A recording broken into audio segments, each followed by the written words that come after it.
हाँ जी, सत श्री अकाल मेरे प्यारे दोस्तों।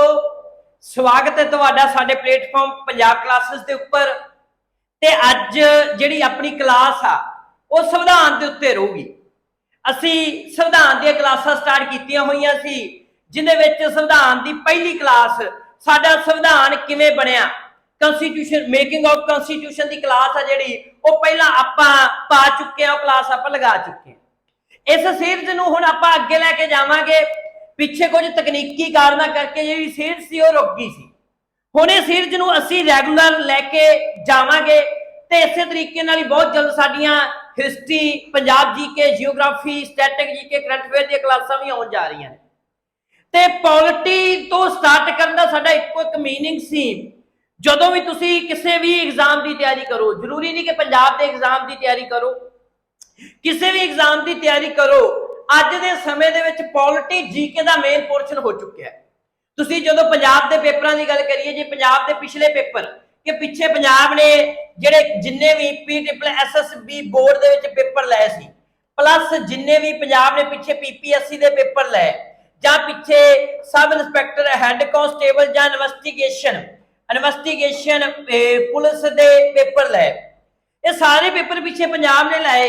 उन्होंने बहुत बड़ा रेशो जो सानू देखने को मिला, क्योंकि अक्सर जो मैं स्टूडेंटां दे नाल भी गलबात करदा तां पंजाब के पेपरां नूं जदों असीं एनालाइज करी तां तुसीं भी घरे एनालाइज करके देखो। भावें PSSB की गल करिए, PSSB ने एक्साइज इंस्पैक्टर के पेपर लाए पिछे 2 साल दे विच, 6 पेपर जेल वार्ड दे लाए, 1 पेपर जेल सुपरडेंट का लिया, 2 पेपर पटवारी दे लाए, 1 लीगल क्लर्क का पेपर लिया, 1 लाइब्रेरी साइंस का पेपर लिया। इस तरीके ना PPSC ने 2018 कोऑपरेटिव इंस्पैक्टर का पेपर लिया। उस तो बाद नैब तहसीलदार का असी गल करिए कि नैब तहसीलदार का पेपर लिया, तो हुण फिर दोबारा कोऑपरेटिव इंस्पैक्टर का पेपर लैन जा रही है। तो ये असी सारी हिस्टरी नूं चेक करिए, जां असी हैड कांस्टेबल इन्वेस्टिगेशन जां सब इंस्पैक्टर के पेपर पिछे TCS ने लाए। इन्हां सारे पेपरां दे विच Punjab GK, polity, current affair ते स्टैटिक जीके का रेशो बहुत वड्डा रहा। वैसे तो यह नहीं कि जियोग्राफी, इकोनॉमिक्स, साइंस के क्वेश्चन नहीं आते रहे, पर वड्डा रेशो जिहड़ा रहिंदा रहा वो polity, Punjab GK, current affair, static GK का रहा। इसे पोर्शन नूं अप्पर चकते हुए असी ये इनिशिएटिव किया कि असीं हुण एक बार क्लासां पंजाब जीके, उस तो बाद जिहड़ियां पॉलिटी दी स्टार्ट करांगे, नाल ही नाल असीं हिस्टरी, जियोग्राफी दी क्लासां भी बहुत जल्द तुहाडे सामने लैके आ रहे। तो इस तरह जो असीं पहला चैप्टर पढ़ के आए सी कॉन्स्टिट्यूशन का, जिहदे विच असीं पढ़िया कि संविधान किवें बनिया, तो उहदे विच जिहड़ी तुहाडी परसैप्शन एक बनी हुई सी कि साडा संविधान डॉक्टर अंबेडकर ने बनाया। असीं डॉक्टर साहब की बहुत बड़ी रिस्पैक्ट करते हैं, भीम राव जी की, तो संविधान बनाउण दे विच बहुत बड़ा योगदान तो असीं कह सकते हैं। पर वो तुहाडी जिहड़ी परसैप्शन, जिहड़ी स्कूलों दे विच तुसीं मास्टरां दे कोल पढ़ के आए, वो परसैप्शन तुहाडी असीं दूर कीती। तुहानूं असीं दस्सिया कि साडा संविधान बनन दे पिछे 200 साल का इतिहास सी। 200 साल के इतिहास के विचों किवें विकास करके साडा संविधान साडे सामने बन के आया। 4 साल तो दिन रात काम हुंदा रहा। असीं गल करिए 9 दिसंबर 1946 नूं जदों संविधान बनाउण दी पहली मीटिंग संविधान सभा ने कीती, उत्थों लैके 26 जनवरी 1950 तक दिन रात संविधान बनाउण दे विच लगे रहे। असीं साडा संविधान बन गया। संविधान बन के जो असीं गल कही संविधान बन के तो 26 नवंबर 1949 साडे सामने आ गया, पर उन्होंने लागू असीं 26 जनवरी 1950 नूं कीता। हुण संविधान किवें बनिया सी, जे तुसीं उहदे बारे नहीं पढ़िया तां तुसीं पिछे अपनी वीडियो दे विच जाके उहनूं तुसीं चंगी तरह पढ़ सकदे हो। ते इसे तरह हुण असीं अगे जाके जदों साडा संविधान बन के सानूं आ गया साडे सामने, हुण असीं संविधान नूं पढ़ना है। पर संविधान पढ़न तो पहला उनकी विशेषतावां तो पढ़ लीए ना कि उनकी विशेषतावां की सी, क्योंकि दुनिया की सब तो वड्डी डेमोक्रेसी, सब तो वड्डा संविधान साडे इंडिया दा है। ते जे दुनिया का सब तो वड्डा संविधान साडे इंडिया दा है, दुनिया की सब तो वड्डा लोकतांत्रिक देश साडा इंडिया है, तो इहदे संविधान दी विशेषतावां की ने? ऐसा की है साडे संविधान दे विच कि दुनिया का ही सब तो वड्डा ते सब तो वड्डी डेमोक्रेट स्टेट बन गई? क्यों बनी है, की लक्षण की रहे? तो वो सारे करैक्टर स्कैच के उपर असीं गल करांगे। और दूजी गल जिहड़ी मैं वैरी इंपोर्टेंट कह रहा, जिहड़ियां क्लासां डिजाइन कीतियां जा रही ने, ये क्लासां दे विच असीं खास करके ਨੈਬ ਤਹਿਸੀਲਦਾਰ ਦਾ ਪੇਪਰ, ਕੋਆਪਰੇਟ ਇੰਸਪੈਕਟਰ ਦਾ ਪੇਪਰ, ਸਬ ਇੰਸਪੈਕਟਰ ਦੇ ਪੇਪਰ, ਪੀਸੀਐਸ ਪੇਪਰ 2018 2021 ਦੇ ਵਿੱਚ ਜਿਹੜਾ ਪੀਸੀਐਸ ਦਾ ਹੋਇਆ, ਪਲੱਸ ਅਸੀਂ ਕੋਸ਼ਿਸ਼ ਕੀਤੀ 2018 ਤੱਕ ਦੇ यूपीएससी ਦੇ ਪ੍ਰੀ ਪੇਪਰਾਂ ਨੂੰ ਵੀ ਚੱਕਣ ਦੀ। ਇਹਨਾਂ ਸਾਰੇ ਪੇਪਰਾਂ ਨੂੰ ਐਨਾਲਾਈਜ਼ ਕਰਨ ਤੋਂ ਬਾਅਦ ਕਲਾਸ ਡਿਜ਼ਾਈਨ ਕੀਤੀ ਗਈ ਔਰ ਕਲਾਸ ਪੜਾਉਣ ਦਾ ਤਰੀਕਾ ਇਹ ਰਹੂਗਾ, ਅਸੀਂ ਇੱਕ ਤਾਂ ਚੀਜ਼ ਇਹ ਦੇਣ ਜਾ ਰਹੇ ਕਿ ਕਲਾਸ ਜਿਹੜੀ ਕਲਾਸ ਦੀ ਪਹਿਲੀ ਹਰ ਸਲਾਈਡ ਹੋਊਗੀ, ਹਰ ਪੀਪੀਟੀ ਹੋਊਗੀ ਅੰਗਰੇਜ਼ੀ ਤੇ ਇੰਗਲਿਸ਼ ਦੇ ਵਿੱਚ ਹੋਊਗੀ। ਕਲਾਸ ਦਾ ਲੈਵਲ ਇਹ ਰਹੂਗਾ ਕਿ ਅਪਰੋਚ ਟੂ ਪੇਪਰ ਚੱਲਾਂਗੇ ਔਰ ਤੁਸੀਂ ਪੰਜਾਬ ਦੇ ਕਿਸੇ ਵੀ ਐਗਜ਼ਾਮ ਦੀ ਤਿਆਰੀ ਦੇ ਰਹੇ ਹੋ, ਭਾਵੇਂ ਤੁਸੀਂ ਪੀਸੀਐਸ ਦੀ ਤਿਆਰੀ ਕਰ ਰਹੇ ਹੋ, ਤੁਹਾਡੇ ਲਈ ਉਹਦੇ ਲਈ ਵੀ ਜਿਹੜੀ ਬੈਨੀਫੀਸ਼ੀਅਲ ਕਲਾਸ ਰਹੂਗੀ। ਔਰ ਇੱਥੋਂ ਤੱਕ ਕਿ ਜੇ ਤੁਸੀਂ ਪੀਸੀਐਸ ਮੇਨ ਦੀ ਤਿਆਰੀ ਵੀ ਕਰ ਰਹੇ ਹੋ, ਕਲਾਸ ਉਹਦੇ ਲਈ ਵੀ ਘੱਟ ਨਹੀਂ ਹੋਊਗੀ, ਕਿਉਂਕਿ ਕਨਸੈਪਟ ਦੇ ਉੱਤੇ ਅਸੀਂ ਪੂਰਾ ਜ਼ੋਰ ਦੇਵਾਂਗੇ, ਅਸੀਂ ਫੈਕਟ ਦੇ ਉੱਤੇ ਵੀ ਧਿਆਨ ਦੇਵਾਂਗੇ, ਕਨਸੈਪਟ ਦੇ ਉੱਤੇ ਵੀ ਧਿਆਨ ਦੇਵਾਂਗੇ। ਔਰ ਅਸੀਂ ਵਿਸ਼ਵਾਸ ਨਾਲ ਕਹਿੰਦੇ ਆ, ਜੇ ਤੁਸੀਂ ਇਸ ਲੜੀ ਦੇ ਨਾਲ ਜੁੜ ਗਏ ਤਾਂ ਪੋਲਿਟੀ ਵਾਲਾ ਡਰ ਖਤਮ ਹੋ ਜੂ ਤੇ ਜ਼ਿੰਦਗੀ ਦੇ ਵਿੱਚ ਸਵਾਦ ਆ ਜੂ ਸਾਨੂੰ ਕਿ ਅਸੀਂ ਕਨਸਟੀਟਿਊਸ਼ਨ ਪੜ੍ਹਿਆ। ਔਰ ਮੈਂ ਇਹ ਗੱਲ ਕਹਿਣਾ ਕਿ ਪੇਪਰ ਦੇ ਲਈ ਤਾਂ ਕਨਸਟੀਟਿਊਸ਼ਨ ਪੜ੍ਹਨਾ ਬਹੁਤ ਜ਼ਰੂਰੀ ਆ, ਪਰ ਆਪਣੀ ਜ਼ਿੰਦਗੀ ਦੇ ਲਈ ਵੀ ਕਨਸਟੀਟਿਊਸ਼ਨ ਪੜ੍ਹਨਾ ਬਹੁਤ ਜ਼ਰੂਰੀ ਆ। ਸਾਨੂੰ ਸੰਵਿਧਾਨ ਦੀ ਨੌਲੇਜ ਹੋਣਾ ਬਹੁਤ ਜ਼ਰੂਰੀ ਆ। ਜੇ ਅਸੀਂ ਸਰਵਾਈਵ ਕਰਨਾ ਹੈ, ਜੇ ਅਸੀਂ ਲਾਈਫ ਦੇ ਵਿੱਚ ਜੀਣਾ ਹੈ, ਅਸੀਂ ਜ਼ਿੰਦਗੀ ਜਿਉਣਾ ਚਾਹੁੰਦੇ ਆ, ਤਾਂ ਫਿਰ ਸੰਵਿਧਾਨ ਦੀ ਨੌਲੇਜ ਤਾਂ ਹੋਣੀ ਚਾਹੀਦੀ।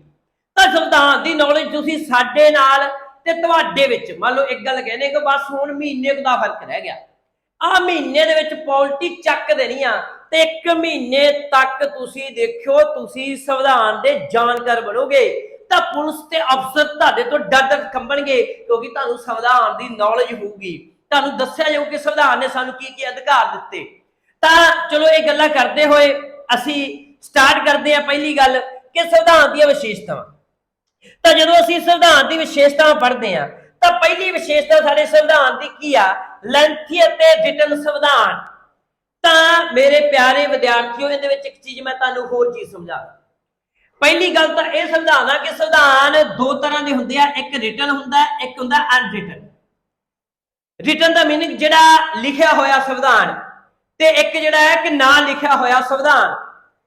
ਤਾਂ ਜਦੋਂ ਅਸੀਂ ਇੰਗਲੈਂਡ ਦੀ ਗੱਲ ਕਰੀਏ, ਬ੍ਰਿਟਿਸ਼ ਦੀ ਗੱਲ ਕਰੀਏ, ਇੰਗਲੈਂਡ ਦੀ ਗੱਲ ਕਰੀਏ, ਉਹਨਾਂ ਦਾ ਸੰਵਿਧਾਨ ਨਹੀਂ ਲਿਖਿਆ ਹੋਇਆ, ਉਹਨਾਂ ਦਾ ਸੰਵਿਧਾਨ ਲਿਖਿਆ ਹੀ ਨਹੀਂ ਹੋਇਆ, ਅਨਰਿਟਨ।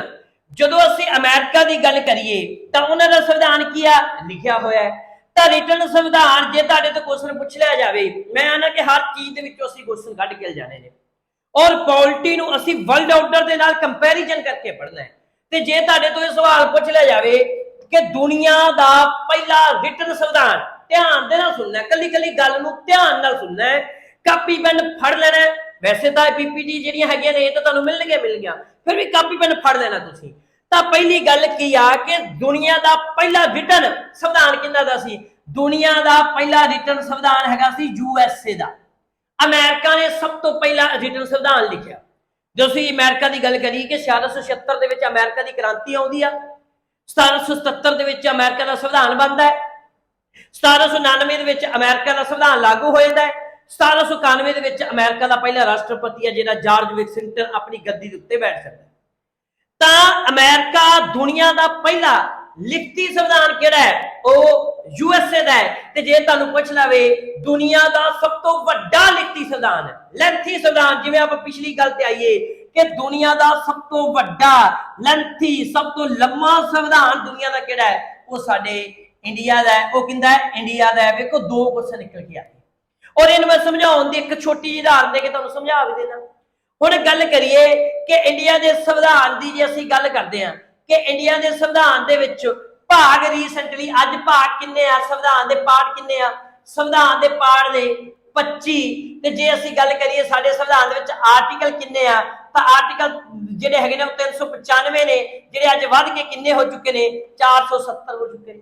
ਇਹ ਤਸਵੀਰ ਆ ਇੰਡੀਆ ਦੀ। ਹੁਣ USA ਵੇਖੋ, USA ਦੇ ਸੰਵਿਧਾਨ ਦੇ 10 ਦਾ ਭਾਗ ਆ ਤੇ ਆਰਟੀਕਲ ਕਿੰਨੇ ਆ? 7। ਸਿਰਫ 7 ਆਰਟੀਕਲ ਆ USA ਦੇ। ਔਰ ਚਾਈਨਾ ਦੀ ਗੱਲ ਕਰੀਏ ਅਸੀਂ, ਤਾਂ ਚੀਨ ਦੀ ਗੱਲ ਕਰੀਏ ਤਾਂ ਚਾਈਨਾ ਦੇ ਸੰਵਿਧਾਨ ਦੇ ਆਰਟੀਕਲ ਕਿੰਨੇ ਨੇ? 138। ਤੇ ਦੁਨੀਆ ਦੇ ਸਭ ਤੋਂ ਵੱਧ ਆਰਟੀਕਲ ਜਿਹੜੇ ਹੈਗੇ ਨੇ ਉਹ ਸਾਡੇ ਸੰਵਿਧਾਨ ਦੇ ਵਿੱਚ ਨੇ। ਤੇ ਦੁਨੀਆ ਦਾ ਸਭ ਤੋਂ ਵੱਡਾ ਸੰਵਿਧਾਨ ਕਿਹੜਾ ਹੋ ਗਿਆ? ਉਹ ਇੰਡੀਆ ਦਾ ਸੰਵਿਧਾਨ ਹੋ ਗਿਆ। ਤੇ ਅਗਲੀ ਗੱਲ ਮੇਰੇ ਪਿਆਰੇ ਬੱਚਿਓ, ਦੁਨੀਆ ਦਾ ਸਭ ਤੋਂ ਪੁਰਾਣਾ ਸੰਵਿਧਾਨ ਕਿਹਨਾਂ ਦਾ ਹੈ? USA ਦਾ ਹੈ। ਤਾਂ ਇਹ ਚੀਜ਼ਾਂ ਜਿਹੜੀਆਂ ਤੁਹਾਨੂੰ ਮੈਂ ਸਮਝਾਈਆਂ, ਪਹਿਲੀ ਗੱਲ ਮੈਂ ਕੀ ਸਮਝਾਈ ਕਿ ਸੰਵਿਧਾਨ ਦੋ ਤਰ੍ਹਾਂ ਦੇ ਹੁੰਦੇ ਨੇ, ਲਿਖਤੀ ਤੇ ਅਲਿਖਤੀ, ਰਿਟਨ ਤੇ ਅਨਰਿਟਨ। ਰਿਟਨ ਸੰਵਿਧਾਨ ਕਿਹਨਾਂ ਦਾ? USA ਦਾ। ਅਨਰਿਟਨ ਕਿਹਨਾਂ ਦਾ? ਬ੍ਰਿਟਿਸ਼ ਕਨਸਟੀਟਿਊਸ਼ਨ ਦਾ, ਇੰਗਲੈਂਡ ਦਾ। ਤੇ ਦੁਨੀਆ ਦਾ ਸਭ ਤੋਂ ਪਹਿਲਾ ਲਿਖਤੀ ਸੰਵਿਧਾਨ ਕਿਹਦਾ ਸੀ? USA ਦਾ। ਦੁਨੀਆ ਦਾ ਸਭ ਤੋਂ ਵੱਡਾ ਲਿਖਤੀ ਸੰਵਿਧਾਨ ਕਿਹਨਾਂ ਦਾ? ਉਹ ਇੰਡੀਆ ਦਾ। ਤਾਂ ਉਹ ਸਾਰੀਆਂ ਚੀਜ਼ਾਂ ਮੈਂ ਤੁਹਾਨੂੰ ਕੰਪੈਰੀਜ਼ਨ, ਪੂਰੇ ਵਰਲਡ ਆਫ ਦਾ ਕੰਪੈਰੀਜ਼ਨ ਕਰਕੇ ਇਹ ਚੀਜ਼ ਤੁਹਾਨੂੰ ਸਮਝਾਈ। ਹੁਣ ਅੱਗੇ ਅਸੀਂ ਗੱਲ ਚੈੱਕ ਕਰੀਏ, ਉਸੇ ਤਰ੍ਹਾਂ ਆ ਗਿਆ ਭਾਰਤ ਵਿਸ਼ਵ ਦਾ। ਠੀਕ ਹੈ, ਭਾਰਤ ਜਿਹੜਾ ਹੈਗਾ ਹੈ, ਇੰਡੀਅਨ ਕਨਸਟੀਟਿਊਸ਼ਨ ਵਰਲਡ ਦਾ ਜਿਹੜਾ ਹੈਗਾ ਉਹ ਕੀ ਆ? ਉਹ ਲੈਂਥੀ ਸੰਵਿਧਾਨ ਆ, ਲੰਬਾ ਲਿਖਤੀ ਸੰਵਿਧਾਨ ਆ, ਲੈਂਥੀ ਵੀ ਆ, ਪਲੱਸ ਰਿਟਨ ਸੰਵਿਧਾਨ ਆ ਪੂਰੇ ਵਰਲਡ ਦਾ। ਤਾਂ ਇਹ ਚੀਜ਼ ਤੁਸੀਂ ਜਿਹੜੀ ਹੈਗੀ ਆ ਇਹ ਤੁਹਾਨੂੰ ਲਿਖੀ ਵੀ ਮਿਲ ਗਈ। ਅੱਗੇ ਅਸੀਂ ਇੱਕ ਚੀਜ਼ ਦੇਖੀਏ ਕਿ ਸਾਡੇ ਇੰਡੀਆ ਦਾ ਜਿਹੜਾ ਸੰਵਿਧਾਨ ਆ, ਸਾਡੇ ਇੰਡੀਆ ਦੇ ਸੰਵਿਧਾਨ ਦੇ ਵਿੱਚ ਦੋ ਗੱਲਾਂ ਕਰਦੇ ਕਿ ਜਦੋਂ ओरिजिनल ਸੰਵਿਧਾਨ ਦੀ ਗੱਲ ਕਰੀਏ, ओरिजिनल ਸੰਵਿਧਾਨ ਦੇ ਵਿੱਚੋਂ ਮੇਰੇ ਪਿਆਰੇ ਬੱਚਿਓ ਇਸ ਚੀਜ਼ ਦੇ ਵਿੱਚੋਂ ਕੁਐਸਚਨ ਬਹੁਤ ਬਣ ਕੇ ਆਉਂਦੇ। ਹਰ ਸਾਲ ਤੁਸੀਂ ਇੱਕ ਦਾ ਪੇਪਰ ਚੱਕ ਕੇ ਵੇਖੋ, ਖਾਸ ਕਰਕੇ ਜੇ ਤੁਸੀਂ ਤਿਆਰੀ ਕੀ ਆ PSSB ਬੋਰਡ ਦੇ ਪੇਪਰਾਂ ਦੀ ਤਿਆਰੀ ਕਰ ਰਹੇ ਹੋ, ਖਾਸ ਕਰਕੇ ਇਸ ਪੇਪਰ ਔਰ ਇਹਨਾਂ ਪੇਪਰਾਂ ਦੇ ਵਿੱਚ ਤੁਸੀਂ ਵੇਖੋ ਜਿਹੜੇ ਵੀਡੀਓ ਦੇ ਪੇਪਰ ਦੀ ਤਿਆਰੀ ਕਰ ਰਹੇ, ਵੀਡੀਓ ਤੋਂ ਬਾਅਦ ਤੁਸੀਂ ਕੋਆਪਰੇਟ ਬੈਂਕ ਦੇ ਪੇਪਰ ਦੀ ਤਿਆਰੀ ਕਰ ਰਹੇ ਹੋ, 735 ਕਲਰਕ ਦੇ ਪੇਪਰ ਦੀ ਤਿਆਰੀ ਕਰ ਰਹੇ ਹੋ, ਐਕਸਾਈਜ਼ ਇੰਸਪੈਕਟਰ ਦੇ ਪੇਪਰ ਦੀ ਤਿਆਰੀ ਕਰ ਰਹੇ ਔਰ ਹੋਰ ਬਥੇਰੇ ਪੇਪਰ ਆਉਣ ਵਾਲੇ। PSSB ਬੋਰਡ ਦੇ ਵਿੱਚ ਬਥੇਰੇ ਪੇਪਰ ਆਉਣ ਜਾ ਰਹੇ ਨੇ। ਔਰ ਅਗਰ ਤੁਸੀਂ ਇਹਨਾਂ ਪੇਪਰਾਂ ਦੀ ਤਿਆਰੀ ਕਰ ਰਹੇ ਹੋ ਤਾਂ ਫਿਰ ਤੁਸੀਂ ਵੇਖੋ ਇਹਦੇ ਵਿੱਚੋਂ ਕੁਐਸਚਨ ਬਹੁਤ ਆਉਂਦੇ।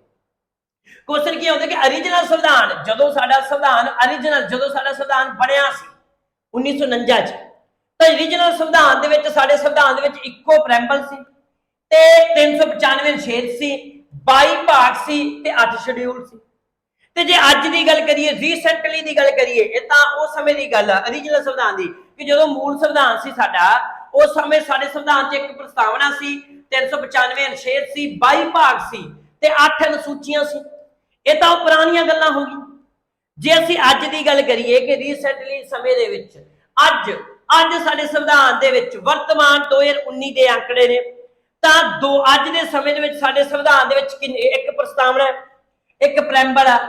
ਤਾਂ ਉਸ ਤੋਂ ਬਾਅਦ ਅਸੀਂ ਕੀ ਗੱਲ ਕਰੀਏ ਕਿ ਇੱਕ ਪ੍ਰਸਤਾਵਨਾ, 470 ਅਨੁਛੇਦ ਨੇ, 25 ਭਾਗ ਨੇ ਤੇ 12 ਅਨੁਸੂਚੀਆਂ ਨੇ। ਅੱਜ ਦੀ ਇਹ ਲੇਟੈਸਟ ਤਸਵੀਰ ਆ ਸਾਡੇ ਸਰਕਾਰ। ਮੈਂ ਅੱਗੇ ਜਾ ਕੇ ਇੱਕ ਸਲਾਈਡ ਲੈ ਕੇ ਤੁਹਾਨੂੰ ਸਮਝਾ ਦੇਣਾ, ਸਮਝਾ ਕੇ ਪੇਪਰ ਦੇ ਵਿੱਚ ਕੁਐਸਚਨ ਇੱਕ ਬੱਚਿਓ ਆਪਾਂ ਇੱਥੋਂ ਇੱਕ ਲਾਈਨ ਵਾਲੀਏ ਇਸ ਤਰੀਕੇ। ਔਰ ਪੇਪਰ ਦੇ ਵਿੱਚ ਆ ਵੀ ਕੁਐਸਚਨ ਬਣੇ ਤਾਂ ਮੈਂ ਇੱਕ ਚੀਜ਼ ਕਹੂੰਗਾ ਕਿ ਹਰ ਚੀਜ਼ ਦੇ ਵਿੱਚੋਂ ਕੁਐਸਚਨ ਬਣੂਗਾ।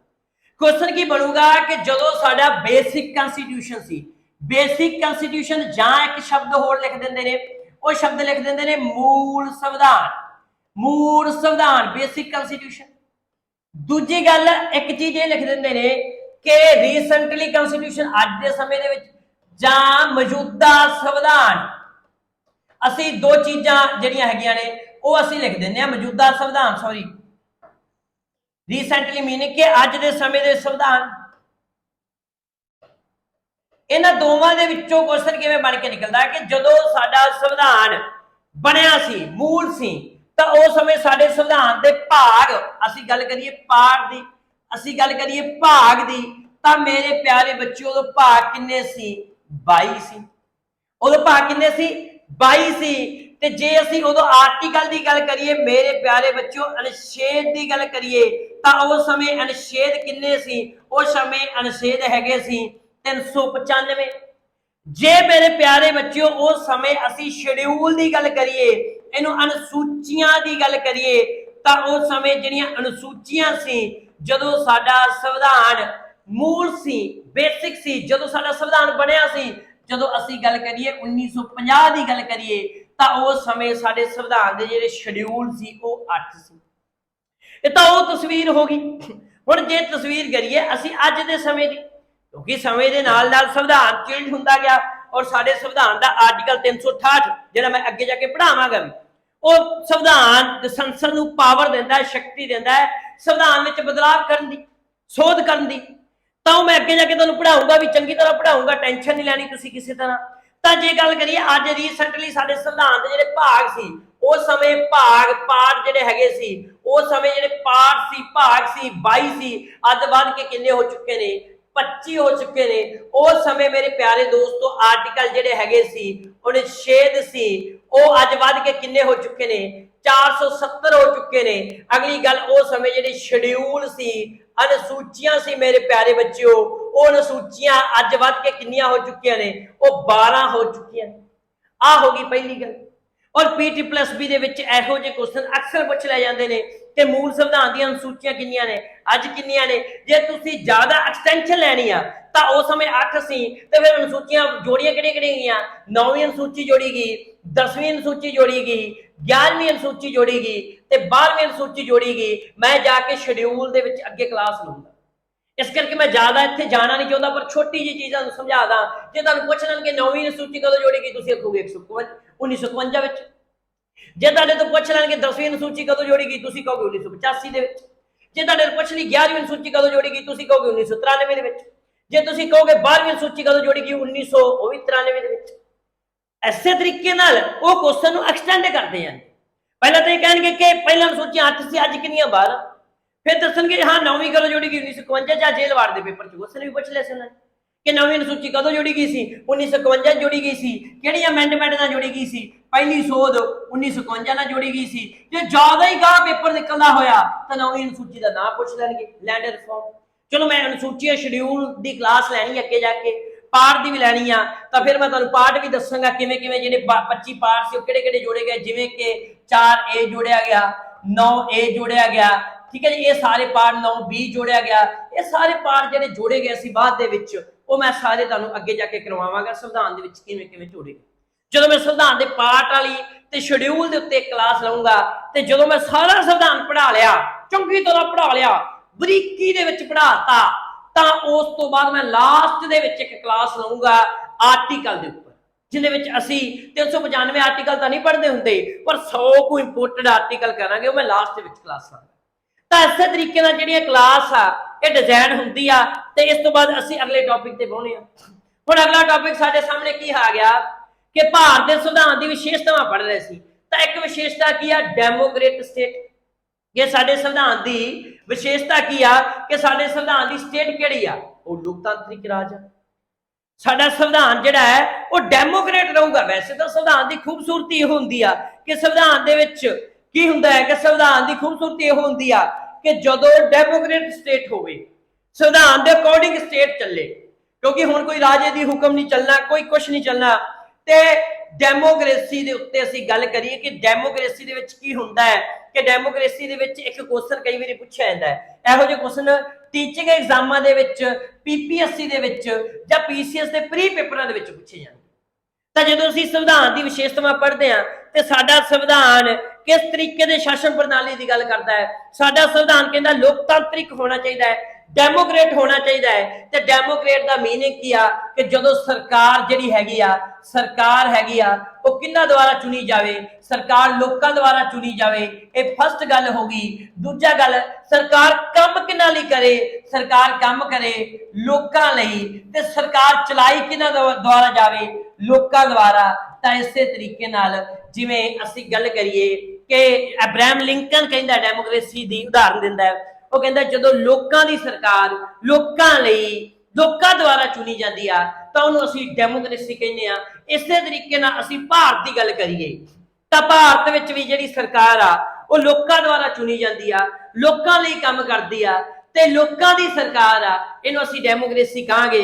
ਤਾਂ ਇਸੇ ਤਰੀਕੇ ਨਾਲ ਅਬਰਾਹਮ ਲਿੰਕਨ ਦੀ ਜਿਹੜੀ ਉਹ ਅਸੀਂ ਉਦਾਹਰਨ ਆ ਜਿਹੜੀ ਉਹ ਪੜ੍ਹ ਸਕਦੇ। ਸਰਕਾਰ ਲੋਕਾਂ ਦੀ, ਲੋਕਾਂ ਲਈ, ਲੋਕਾਂ ਦੁਆਰਾ ਜਿਹੜੀ ਹੁੰਦੀ ਆ।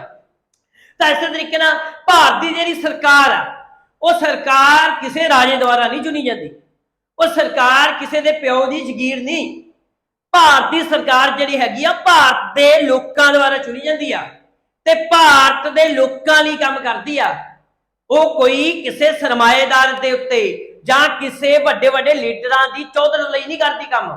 ਤਾਂ ਇਸ ਕਰਕੇ ਸਾਡੀ ਸਟੇਟ ਡੈਮੋਕ੍ਰੇਟ ਸਟੇਟ ਆ, ਡੈਮੋਕ੍ਰੇਟ ਸਰਕਾਰ ਆ। ਸਾਡਾ ਸੰਵਿਧਾਨ ਕਹਿੰਦਾ ਹੈ ਸਾਡੀ ਸਰਕਾਰ ਜਿਹੜੀ ਹੋਊਗੀ ਲੋਕਤਾਂਤਰਿਕ ਹੋਊਗੀ। ਔਰ ਲੋਕਤਾਂਤਰਿਕ ਦਾ ਮੀਨਿੰਗ ਸਲਾ ਸਾਡੀਆਂ ਵੋਟਾਂ ਪਾਉਣ ਤੱਕ ਸੀਮਿਤ ਨਹੀਂ। ਅਸੀਂ ਵੋਟਾਂ ਪਾਤੀਆਂ, ਬਟਨ ਨੱਪਤੇ ਜਾ ਕੇ ਉੱਥੇ, ਜਦੋਂ ਸਰਕਾਰ ਬਣ ਗਈ ਉਸ ਤੋਂ ਬਾਅਦ ਤੁਸੀਂ ਆਖੋ ਕਿ ਡੈਮੋਕ੍ਰੇਸੀ ਖਤਮ ਹੋ ਗਈ। ਨਾ, ਡੈਮੋਕ੍ਰੇਸੀ ਦਾ ਮੀਨਿੰਗ ਕੀ ਆ? ਡੈਮੋਕ੍ਰੇਸੀ ਦਾ ਮੀਨਿੰਗ ਆ ਕਿ ਅਸੀਂ ਵੋਟਾਂ ਪਾ ਕੇ ਸਰਕਾਰ ਚੁਣਾਂਗੇ, ਫਿਰ ਸਰਕਾਰ ਸਾਡੇ ਲਈ ਕੰਮ ਕਰੂਗੀ, ਸਾਡੇ ਦੁਆਰਾ ਚਲਾਈ ਜਾਊਗੀ। ਜਿਹੜੀਆਂ ਮੰਗਾਂ ਲੋਕਾਂ ਦੇ ਵਿੱਚੋਂ ਉੱਠਣਗੀਆਂ, ਜਦੋਂ ਲੋਕ ਪਬਲਿਕ ਓਪੀਨੀਅਨ ਉੱਠੂਗਾ, ਉਹਦੇ ਤਰ੍ਹਾਂ ਸਰਕਾਰ ਕੰਮ ਕਰੂਗੀ, ਫਿਰ ਡੈਮੋਕ੍ਰੇਟ ਸਰਕਾਰ ਹੋਊਗੀ, ਨਹੀਂ ਤਾਂ ਡੈਮੋਕ੍ਰੇਟ ਸਰਕਾਰ ਨਹੀਂ ਹੋਊਗੀ। ਤਾਂ ਇਸੇ ਲਈ ਅਬਰਾਹਮ ਲਿੰਕਨ ਦੀ ਜਿਹੜੀ ਤੁਸੀਂ ਸਾਰੀ ਮੈਂ ਪੀਪੀਟੀ ਦੇ ਵਿੱਚ ਲਿਖਿਆ ਹੈ, ਬਕਾਇਦਾ ਲਿਖਿਆ ਹੈ ਕਿ ਜਿਹੜੀ ਅਬਰਾਹਮ ਲਿੰਕਨ ਦੀ ਜਿਹੜੀ ਕੋਟੇਸ਼ਨ ਆ ਕਿ ਸਰਕਾਰ ਲੋਕਾਂ ਦੀ, ਲੋਕਾਂ ਲਈ, ਲੋਕਾਂ ਦੁਆਰਾ ਹੈ, ਉਹ ਡੈਮੋਕ੍ਰੇਸੀ ਹੋਊਗੀ। ਔਰ ਪੇਪਰ ਦੇ ਵਿੱਚ ਕੁਐਸਚਨ ਕਿਵੇਂ ਆਉਂਦਾ, ਮੈਂ ਅਪਰੋਚ ਟੂ ਪੇਪਰ ਲੈ ਕੇ ਜਾਵਾਂ ਤਾਂ ਕੁਐਸਚਨ ਆਊਗਾ ਵਾਟ ਇਜ਼ ਦਾ ਡੈਮੋਕ੍ਰੇਸੀ, ਕਿ ਡੈਮੋਕ੍ਰੇਸੀ ਕੀ ਹੈ। ਥੱਲੇ ਲਿਖਿਆ ਹੋਊਗਾ ਜਦੋਂ ਰਾਜੇ ਦਾ ਸ਼ਾਸਨ ਹੋਵੇ, ਧਰਮ ਦਾ ਸ਼ਾਸਨ ਹੋਵੇ, ਰਾਜਾ ਲੋਕਾਂ ਦੁਆਰਾ ਚੁਣਿਆ ਜਾਵੇ, ਸਰਕਾਰ ਲੋਕਾਂ ਦੁਆਰਾ ਚੁਣੀ ਜਾਵੇ, ਤਾਂ ਅਸੀਂ ਕਹਾਂਗੇ ਜਦੋਂ ਸਰਕਾਰ ਲੋਕਾਂ ਦੁਆਰਾ ਚੁਣੀ ਜਾਵੇ, ਲੋਕਾਂ ਦੁਆਰਾ ਚਲਾਈ ਜਾਵੇ ਤੇ ਲੋਕਾਂ ਲਈ ਹੋਵੇ, ਉਹਨੂੰ ਅਸੀਂ ਡੈਮੋਕ੍ਰੇਸੀ ਕਹਾਂਗੇ। ਇਸ ਤੋਂ ਬਾਅਦ ਅਗਲੀ ਗੱਲ ਆਉਂਦੀ ਹੈ ਰਿਪਬਲਿਕ ਦੀ। ਤਾਂ ਅਗਲੀ ਗੱਲ ਅਸੀਂ ਕੀ ਕਰਦੇ ਹਾਂ, ਅਗਲੀ ਗੱਲ ਅਸੀਂ ਕਰ ਰਹੇ ਹਾਂ ਰਿਪਬਲਿਕ ਦੀ, ਕਿ ਭਾਰਤ ਦਾ ਸੰਵਿਧਾਨ ਕੀ ਆ? ਰਿਪਬਲਿਕ ਆ, ਡੈਮੋਕ੍ਰੇਟ ਆ, ਸੌਰੀ ਡੈਮੋਕ੍ਰੇਟ ਮਤਲਬ ਰਿਪਬਲਿਕ ਆ। ਰਿਪਬਲਿਕ ਤੇ ਲੋਕਤੰਤਰ ਦੇ ਵਿੱਚ ਮੈਨਰ ਜਾਂ ਫਰਕ ਆ। ਲੋਕਤੰਤਰ ਦੇ ਵਿੱਚ ਇਹ ਹੁੰਦਾ ਕਿ ਜਿਹੜੀ ਸਰਕਾਰ ਆ ਉਹ ਜਿਹੜੀ ਹੁੰਦੀ ਆ ਉਹ ਲੋਕਾਂ ਦੁਆਰਾ ਬਣਾਈ ਜਾਂਦੀ ਆ।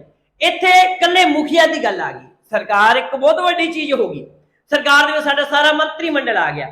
ਤਾਂ ਇਹਦੇ ਵਿੱਚ ਕੀ ਆ ਜਾਂਦਾ ਹੈ, ਆ ਵੇਖੋ ਇਹਦੇ ਵਿੱਚ ਸੀਟੈਟ ਦੇ ਵਿੱਚ ਕੁਐਸਚਨ ਵੀ ਆਇਆ ਹੋਇਆ ਸੀ, ਮੈਂ ਉਸ ਕੁਐਸਚਨ ਤੱਕ ਵੀ ਪਹੁੰਚਾਂਗਾ।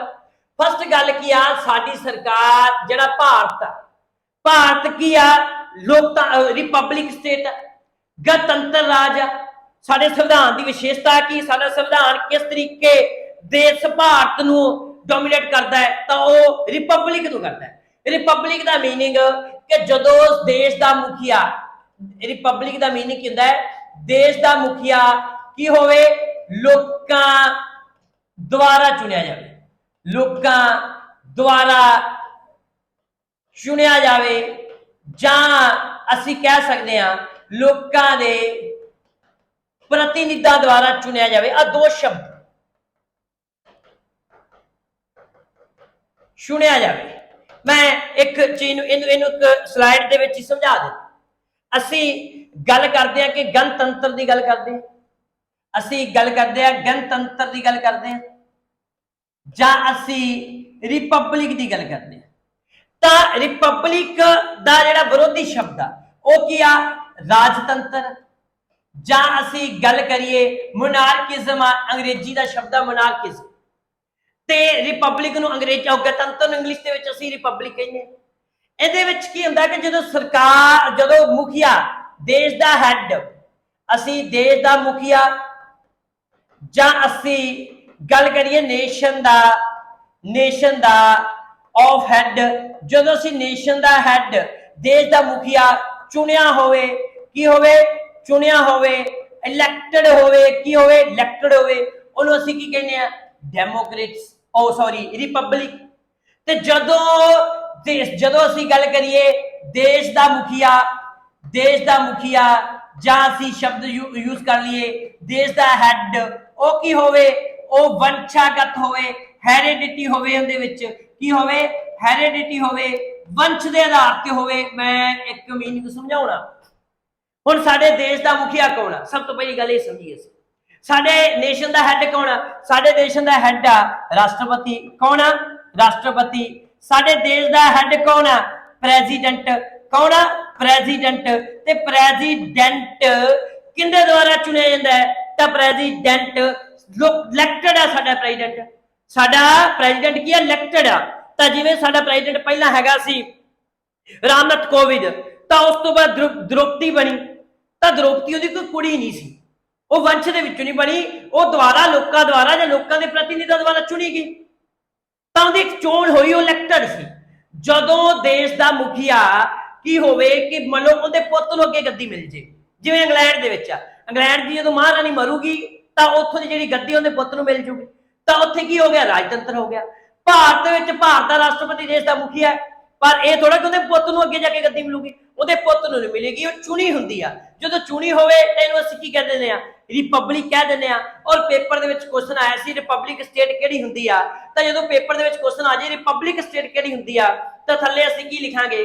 थले असीं लिखांगे ਉਹ ਸਰਕਾਰ ਉਹ ਜਿਹੜੀ ਸਰਕਾਰ ਉਹ ਜਿਹੜਾ ਦੇਸ਼ ਜਿਹਦਾ ਮੁਖੀਆ ਚੁਣਿਆ ਜਾਵੇ ਇਲੈਕਟਡ ਹੋਵੇ ਤਾਂ ਨੇਸ਼ਨ ਦਾ ਹੈਡ ਇਲੈਕਟਡ ਹੋਵੇ ਉਹਨੂੰ ਅਸੀਂ ਕੀ ਕਹਿੰਦੇ ਆ ਗਣਤੰਤਰ ਕਹਿੰਦੇ ਆ ਰਿਪਬਲਿਕ ਕਹਿੰਦੇ ਆ ਤਾਂ ਇਸੇ ਤਰੀਕੇ ਨਾਲ ਜੇ ਅਸੀਂ ਗੱਲ ਕਰੀਏ ਭਾਰਤ ਦਾ ਰਾਸ਼ਟਰਪਤੀ ਇੰਡੀਆ ਦਾ ਪ੍ਰੈਜ਼ੀਡੈਂਟ ਇੰਡਾਇਰੈਕਟਲੀ ਇਲੈਕਟਡ ਹੁੰਦਾ ਹੈ ਤਾਂ ਜਦੋਂ ਉਹ ਇਲੈਕਟਡ ਹੁੰਦਾ ਹੈ ਲੋਕਾਂ ਦੁਆਰਾ ਪੀਪਲਸ ਦੁਆਰਾ ਜਾਂ ਪੀਪਲ ਦੇ ਪ੍ਰਤੀਨਿਧਾਂ ਦੁਆਰਾ ਰਿਪਰੈਜ਼ੈਂਟੇਟਿਵ ਦੁਆਰਾ ਤਾਂ ਉਹਨੂੰ ਅਸੀਂ ਕੀ ਕਹਾਂਗੇ ਗਣਤੰਤਰ ਸਰਕਾਰ ਕਹਾਂਗੇ ਇਸ ਕਰਕੇ ਇਹ ਛੋਟੇ ਛੋਟੀਆਂ ਚੀਜ਼ਾਂ ਦੇ ਉੱਤੇ ਧਿਆਨ ਦੇਣਾ ਇਹ ਨਹੀਂ ਕਿ ਖਾਸ ਕਰਕੇ ਜਿਹੜੇ ਟੀਚਿੰਗ ਐਗਜ਼ਾਮ ਦੀ ਤਿਆਰੀ ਕਰ ਰਹੇ ਨੇ ਉਹਨਾਂ ਲਈ ਤਾਂ ਹਰ ਸਾਲ ਕੁਐਸਚਨ ਪੁੱਛਿਆ ਜਾਂਦਾ ਹੈ ਪਰ ਇਸ ਵਾਰ ਇਹ ਕਨਸੈਪਚੁਅਲ ਕੁਐਸਚਨ ਜਿਹੜੇ ਹੈਗੇ ਸੀ ਉਹ ਇਹਨਾਂ ਨੇ PTPLS ਬੋਰਡ ਨੇ ਵੀ ਪੁੱਛੇ ਤਾਂ ਇਹਨਾਂ ਉੱਤੇ ਖਾਸ ਧਿਆਨ ਦੇਣਾ ਤੁਸੀਂ ਤਾਂ ਇਸ ਤੋਂ ਬਾਅਦ ਜਦੋਂ ਅਸੀਂ ਅੱਗੇ ਜਾ ਕੇ ਗੱਲ ਕਰਦੇ ਆਹ ਦੇਖੋ ਆਹ ਬਹੁਤ ਪਿਆਰਾ ਕੁਐਸਚਨ ਆ ਗਿਆ ਔਰ ਇਹਦੀ ਮੈਂ ਇੱਕ ਚੀਜ਼ ਹੋਰ ਦੱਸੋ ਮੈਂ ਗਰੁੱਪ ਦੇ ਵਿੱਚ ਆਪਣਾ ਇੱਕ WhatsApp ਲਿੰਕ ਦੇਵਾਂਗਾ ਪਲੱਸ ਆਪਣਾ ਨੰਬਰ ਤਾਂ ਚਲੋ ਗਰੁੱਪ ਦੇ ਵਿੱਚ ਦਿਆਂਗਾ ਉਹ ਥੱਲੇ ਡਿਸਕ੍ਰਿਪਸ਼ਨ ਦੇ ਵਿੱਚ ਦਿਆਂਗਾ ਤਾਂ ਇਸ ਵਾਰ ਮੈਂ ਆਪ ਹੈਰਾਨ ਰਹਿ ਗਿਆ ਆ ਪਾਰਲੀਮੈਂਟਰੀ ਸਿਸਟਮ ਪਹਿਲੀ ਗੱਲ ਤਾਂ ਭਾਰਤ ਦਾ ਕੀ ਆ ਢਾਂਚਾ ਕਿਹੜਾ ਪਾਰਲੀਮੈਂਟਰੀ ਇਹ ਸਾਡੇ ਸੰਵਿਧਾਨ ਦੀ ਬਹੁਤ ਵੱਡੀ ਵਿਸ਼ੇਸ਼ਤਾ ਹੈ ਸਾਡੇ ਸੰਵਿਧਾਨ ਦੀ ਸਾਡੇ ਦੇਸ਼ ਦੀ ਵਿਸ਼ੇਸ਼ਤਾ ਹੈ ਕਿ ਸਾਡੇ ਜਿਹੜਾ ਢਾਂਚਾ ਹੈ ਉਹ ਕਿਹੜਾ ਸੰਸਦੀ ਜਾਂ ਪਾਰਲੀਮੈਂਟਰੀ ਢਾਂਚਾ ਹੈ ਹੁਣ ਪੇਪਰ ਦੇ ਵਿੱਚ ਇਸ ਵਾਰ ਇਹਦੇ ਵਿੱਚੋਂ ਬੜਾ ਡਿਫਿਕਲਟ ਕੁਐਸਚਨ ਆਇਆ ਜੋ ਬੜਾ ਪਿਆਰਾ ਜਿਹਾ ਕੁਐਸਚਨ ਆਇਆ ਸੰਸਦੀ ਸ਼ਾਸਨ ਪ੍ਰਣਾਲੀ ਦਾ ਮੀਨਿੰਗ ਜਿਹੜਾ ਹੈਗਾ ਮੈਂ ਸਲਾਈਡ ਲੈ ਕੇ ਸਮਝਾਉਂ ਔਰ ਇੱਕ ਚੀਜ਼ ਮੈਂ ਤੁਹਾਨੂੰ ਹੋਰ ਸਮਝਾ ਦਾਂ ਪਾਰਲੀਮੈਂਟਰੀ ਸਿਸਟਮ ਦੇ ਉੱਤੇ ਇੱਕ ਕੁਐਸਚਨ ਸੀ ਉਹ ਮੈਂ ਕੁਐਸਚਨ ਵੀ ਡਿਸਕਸ਼ਨ ਕਰਾਂਗਾ ਕੰਸੈਪਟਿਵ ਡਿਸਕਸ਼ਨ ਕਰਾਂਗਾ ਔਰ ਇਹ ਕੁਐਸਚਨ ਪਤਾ ਕਿੱਥੇ ਆਇਆ ਇਹ PSSB ਨੇ ਪੇਪਰ ਲਿਆ ਸੀ ਇੱਕ ਕਿਹੜਾ ਪੇਪਰ ਲਿਆ ਸੀ ਜੇਲ੍ਹਵਾੜ ਦਾ ਔਰ ਮੇਰੇ ਪਿਆਰੇ ਦੋਸਤੋ ਜੇਲ੍ਹਵਾੜ ਦਾ ਲੈਵਲ ਕੀ ਸੀ +2 ਔਰ ਤੁਸੀਂ ਆ ਚੀਜ਼ ਸਕਿਪ ਕਰਦੇ ਹੋ ਐਸੀਆਂ ਚੀਜ਼ਾਂ ਪੜ੍ਹਨ ਤੋਂ ਤੁਸੀਂ ਭੱਜਦੇ ਹੋ ਔਰ +2 ਲੈਵਲ ਦੇ ਵਿੱਚ ਆਹ ਕੁਐਸਚਨ ਉਹਨਾਂ ਪੁੱਛ ਲਿਆ ਸੀ ਕਿ ਪਾਰਲੀਮੈਂਟਰੀ ਸਿਸਟਮ ਕਿੱਦਾਂ ਦਾ ਹੁੰਦਾ ਹੈ ਤੁਹਾਨੂੰ ਤਾਂ ਅੱਜ ਇਹ ਪਤਾ ਲੱਗਾ ਕਿ ਇੰਡੀਆ ਦਾ ਸਿਸਟਮ ਪਾਰਲੀਮੈਂਟਰੀ ਆ ਉਹਨਾਂ ਅੱਗੋਂ ਇਹ ਪੁੱਛ ਲਿਆ ਪਾਰਲੀਮੈਂਟਰੀ ਸਿਸਟਮ ਹੁੰਦਾ ਕਿਵੇਂ ਦਾ ਹੁਣ ਦੱਸੋ ਕਿਵੇਂ ਦਾ ਹੁੰਦਾ ਬਸ 4 ਮਿੰਟ ਦੀ ਲੋੜ ਦੀ ਵੇਟ ਕਰੋ 5 ਮਿੰਟਾਂ ਤੱਕ ਤੁਹਾਨੂੰ ਪਤਾ ਲੱਗ ਜੂਗਾ ਪਾਰਲੀਮੈਂਟਰੀ ਸਿਸਟਮ ਕਿਵੇਂ ਦਾ ਹੁੰਦਾ ਔਰ ਨਾਲ ਨਾਲ ਤੁਹਾਨੂੰ ਇੱਕ ਗੱਲ ਫਿਰ ਕਹਿ ਰਿਹਾ ਮੈਂ ਕੁਐਸਚਨ ਤੇ ਫਿਰ ਲੈ ਕੇ ਆਉਂਗਾ ਕਿੱਥੇ ਕੁਐਸਚਨ ਪੁੱਛਿਆ ਗਿਆ ਜੇਲ੍ਹਵਾੜ ਦੇ ਵਿੱਚ ਤੇ ਜੇਲ੍ਹਵਾੜ ਦਾ ਲੈਵਲ ਕਿੰਨਾ ਹੈ +2 ਤੇ ਅਸੀਂ ਤਿਆਰੀ ਕਿੰਦੀ ਕਰ ਰਹੇ ਹਾਂ ਅਸੀਂ ਤਿਆਰੀ ਕਰ ਰਹੇ ਹਾਂ PPSC ਦੀ ਕਾਰਪੋਰੇਟ ਇੰਸਪੈਕਟਰ ਬਣਨ ਦੀ ਅਸੀਂ ਤਿਆਰੀ ਕਿੰਦੀ ਕਰ ਰਹੇ ਹਾਂ ਅਸੀਂ ਕਰ ਰਹੇ ਹਾਂ ਐਕਸਾਈਜ਼ ਇੰਸਪੈਕਟਰ ਦੇ ਪੇਪਰ ਦੀ ਤਿਆਰੀ ਅਸੀਂ ਕਿੰਦੀ ਤਿਆਰੀ ਕਰ ਰਹੇ ਹਾਂ ਅਸੀਂ ਵੀਡੀਓ ਦੀ ਤਿਆਰੀ ਅਸੀਂ ਪੋਲੀਟੀਕਲ ਸਾਇੰਸ ਲੈਕਚਰ ਕੈਡਰ ਬਣਨਾ ਤੇ ਜਦੋਂ +2 ਦੇ ਵਿੱਚ ਆ ਚੀਜ਼ ਪੁੱਛ ਰਹੇ ਨੇ ਤੇ ਤੁਸੀਂ ਵੀਡੀਓ ਸਕਿਪ ਕਰੋਗੇ ਇਹੋ ਜਿਹੇ ਕੁਐਸਚਨ ਨਹੀਂ ਆਉਂਦੇ ਤਾਂ ਇਹ ਚੀਜ਼ ਨੂੰ ਆਪਾਂ ਸਮਝਦੇ ਹਾਂ ਸਮਝਣ ਵਾਸਤੇ ਅਸੀਂ ਫਿਰ ਦੋ ਚੀਜ਼ਾਂ ਲਵਾਂਗੇ ਪਹਿਲੀ ਚੀਜ਼ ਜਿਹੜੀ ਅਸੀਂ ਲੈਣੀ ਆ ਉਹ ਕੀ ਲੈਣੀ ਆ ਪਾਰਲੀਮੈਂਟ ਅਸੀਂ ਪਹਿਲੀ ਚੀਜ਼ ਜਿਹੜੀ ਲੈਣੀ ਆ ਉਹ ਅਸੀਂ ਕੀ ਲੈਣੀ ਆ ਪਾਰਲੀਮੈਂਟ ਜਾਂ ਅਸੀਂ ਕੀ ਕਹਿ ਦਈਏ ਸੰਸਦੀ ਸ਼ਾਸਨ ਪ੍ਰਣਾਲੀ ਠੀਕ ਹੈ ਇਹ ਕੀ ਹੁੰਦਾ ਹੈ ਦੂਜਾ ਪੁਆਇੰਟ ਇੱਥੇ ਅਸੀਂ ਕੀ ਲੈ ਲੈਣਾ ਹੈ ਇੱਥੇ ਅਸੀਂ ਲੈ ਲੈਣਾ ਹੈ ਇੱਕ ਚੀਜ਼ ਹੋਰ ਲੈਣ ਜਾ ਰਹੇ ਹਾਂ ਉਹ ਲੈਣ ਜਾ ਰਹੇ ਹਾਂ ਅਸੀਂ ਪ੍ਰੈਜ਼ੀਡੈਂਟਲ ਠੀਕ ਹੈ ਪ੍ਰੈਜ਼ੀਡੈਂਟਲ ਲਿਖ ਦੋ ਠੀਕ ਹੈ ਸਿਸਟਮ ਜਾਂ ਅਸੀਂ ਇਹਨੂੰ ਪੰਜਾਬੀ ਦੇ ਵਿੱਚ ਲਿਖ ਦਿੰਦੇ ਆ ਰਾਸ਼ਟਰਪਤੀ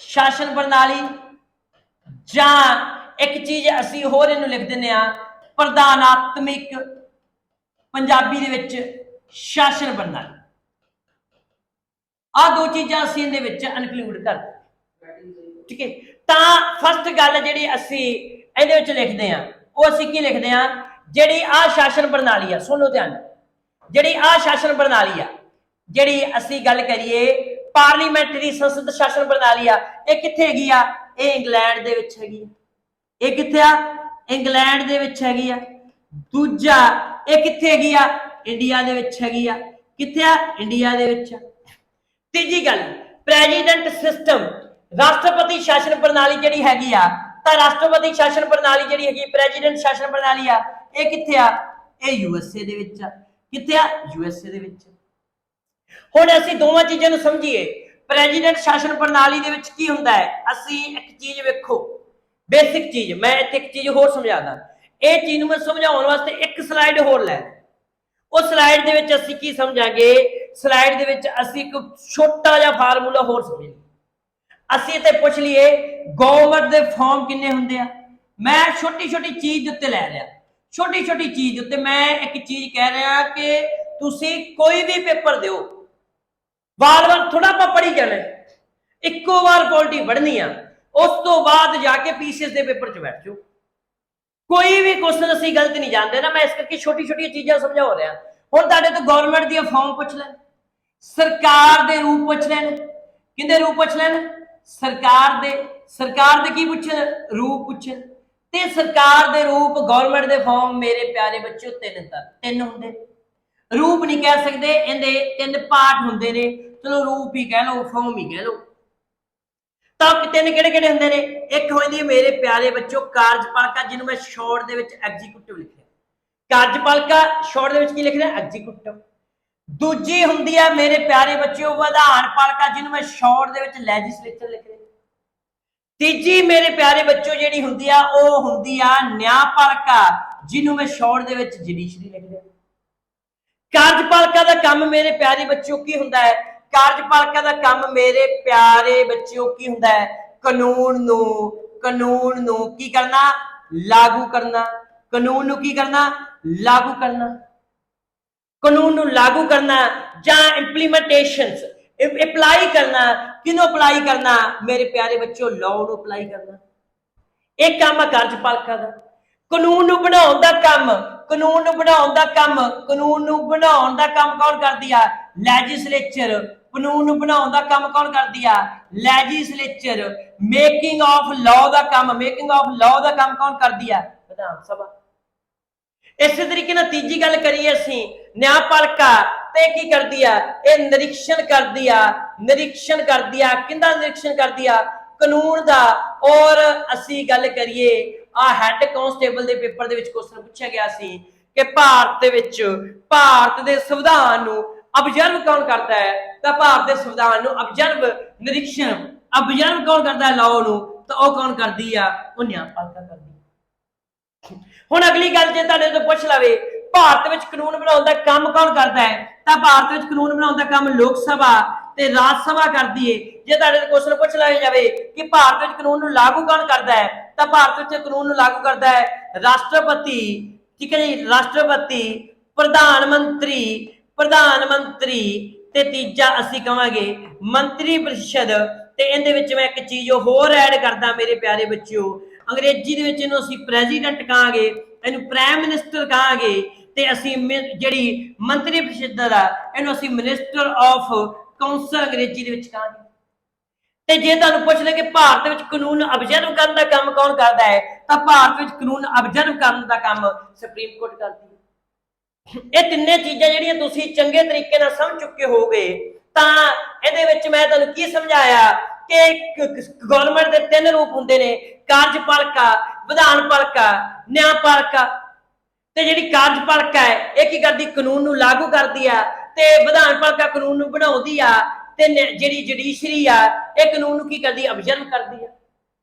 ਤਾਂ ਜਦੋਂ ਵੀ ਕੋਈ ਕਾਨੂੰਨ ਬਣਾ ਦਿੱਤਾ ਜਾਊਗਾ, ਮੰਨ ਲਓ ਜਿਵੇਂ ਕਿ ਤੁਸੀਂ YouTube ਦੇ ਉੱਤੇ ਪੜ੍ਹ ਰਹੇ ਜੋ ਮੇਰੇ ਕੋਲ ਕਿ ਤੁਸੀਂ ਇਹ ਗੱਲ, ਇਹ ਇੱਕ ਵਿਧਾਨਪਾਲਿਕਾ ਕਾਨੂੰਨ ਬਣਾ ਦੇਵੇ ਆਪਣੀ ਲੋਕ ਸਭਾ ਰਾਜ ਸਭਾ, ਤੁਸੀਂ ਲਾਇਕ ਕਰਨਾ ਜ਼ਰੂਰੀ ਆ।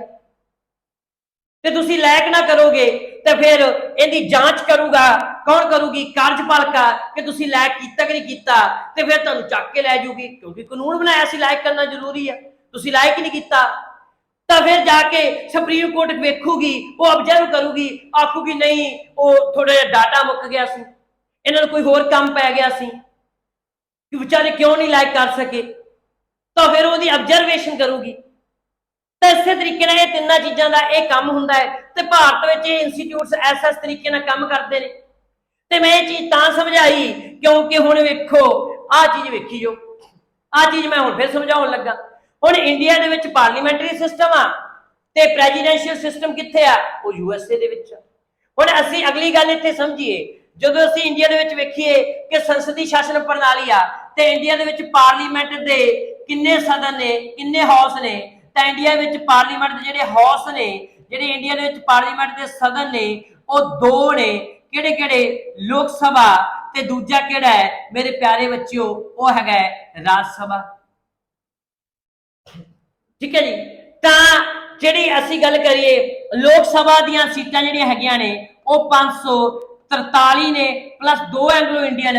ਉਹ 2 ਐਂਗਲੋ ਇੰਡੀਅਨ ਜਿਹੜੇ ਨੇ ਉਹ 2020 ਦੇ ਵਿੱਚ ਹਟਾ ਦਿੱਤੇ ਗਏ ਸੀ ਤੇ ਇਸ ਟਾਈਮ ਜਿਹੜੇ ਰਹਿ ਗਏ ਨੇ ਉਹ 243 ਰਹਿ ਗਏ ਨੇ। ਤੇ ਰਾਜ ਸਭਾ ਦੀਆਂ ਸੀਟਾਂ ਕਿੰਨੀਆਂ ਨੇ? ਉਹ 245।